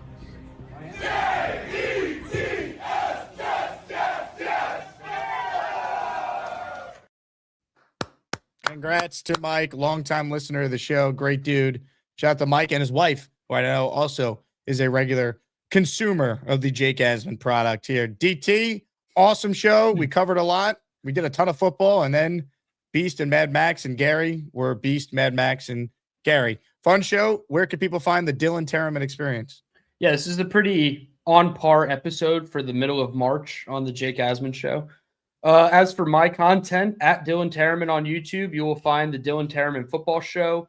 We've done 6 live shows since Sunday. I think we kicked it off with Ian from Jet Central breaking down a pre-free agency primer, and we've been live pretty much every day since at some point throughout the day. Appreciate everybody for tuning into that. At Dylan Tereman on YouTube. Also, Believe in Jets, BLEAV, for the audio-only crowd on Spotify, Google Podcasts, Apple Podcasts, wherever you get your pods. So Dylan Tereman on YouTube, we're pushing towards 2,000 subs. We're over 1,850, and we got to figure out a raffle prize, Jake. I'm going to have to take off your shirt and pull a beast, and I'll get you to 2,000. I'm going to have to pick your brain on raffle prizes to give away at 2,000, but I'm going to do it the hard way and not use nudity and notoriety from Beastbreaker to get there. Beast, what should DT do to get 2,000 subs? That's a lot of sandwiches, Jake. Beast is thinking sandwiches subs, not subscribers subs. Beast? You can see he's processing 2,000 sandwiches in his brain right now. Beast? Do you need something? Yeah, what should Dylan do to get 2,000 subscribers? What should he do to get 2,000 subscribers? Have a real star, the real king of the jungle, the king of extreme, the real madman of all madmen.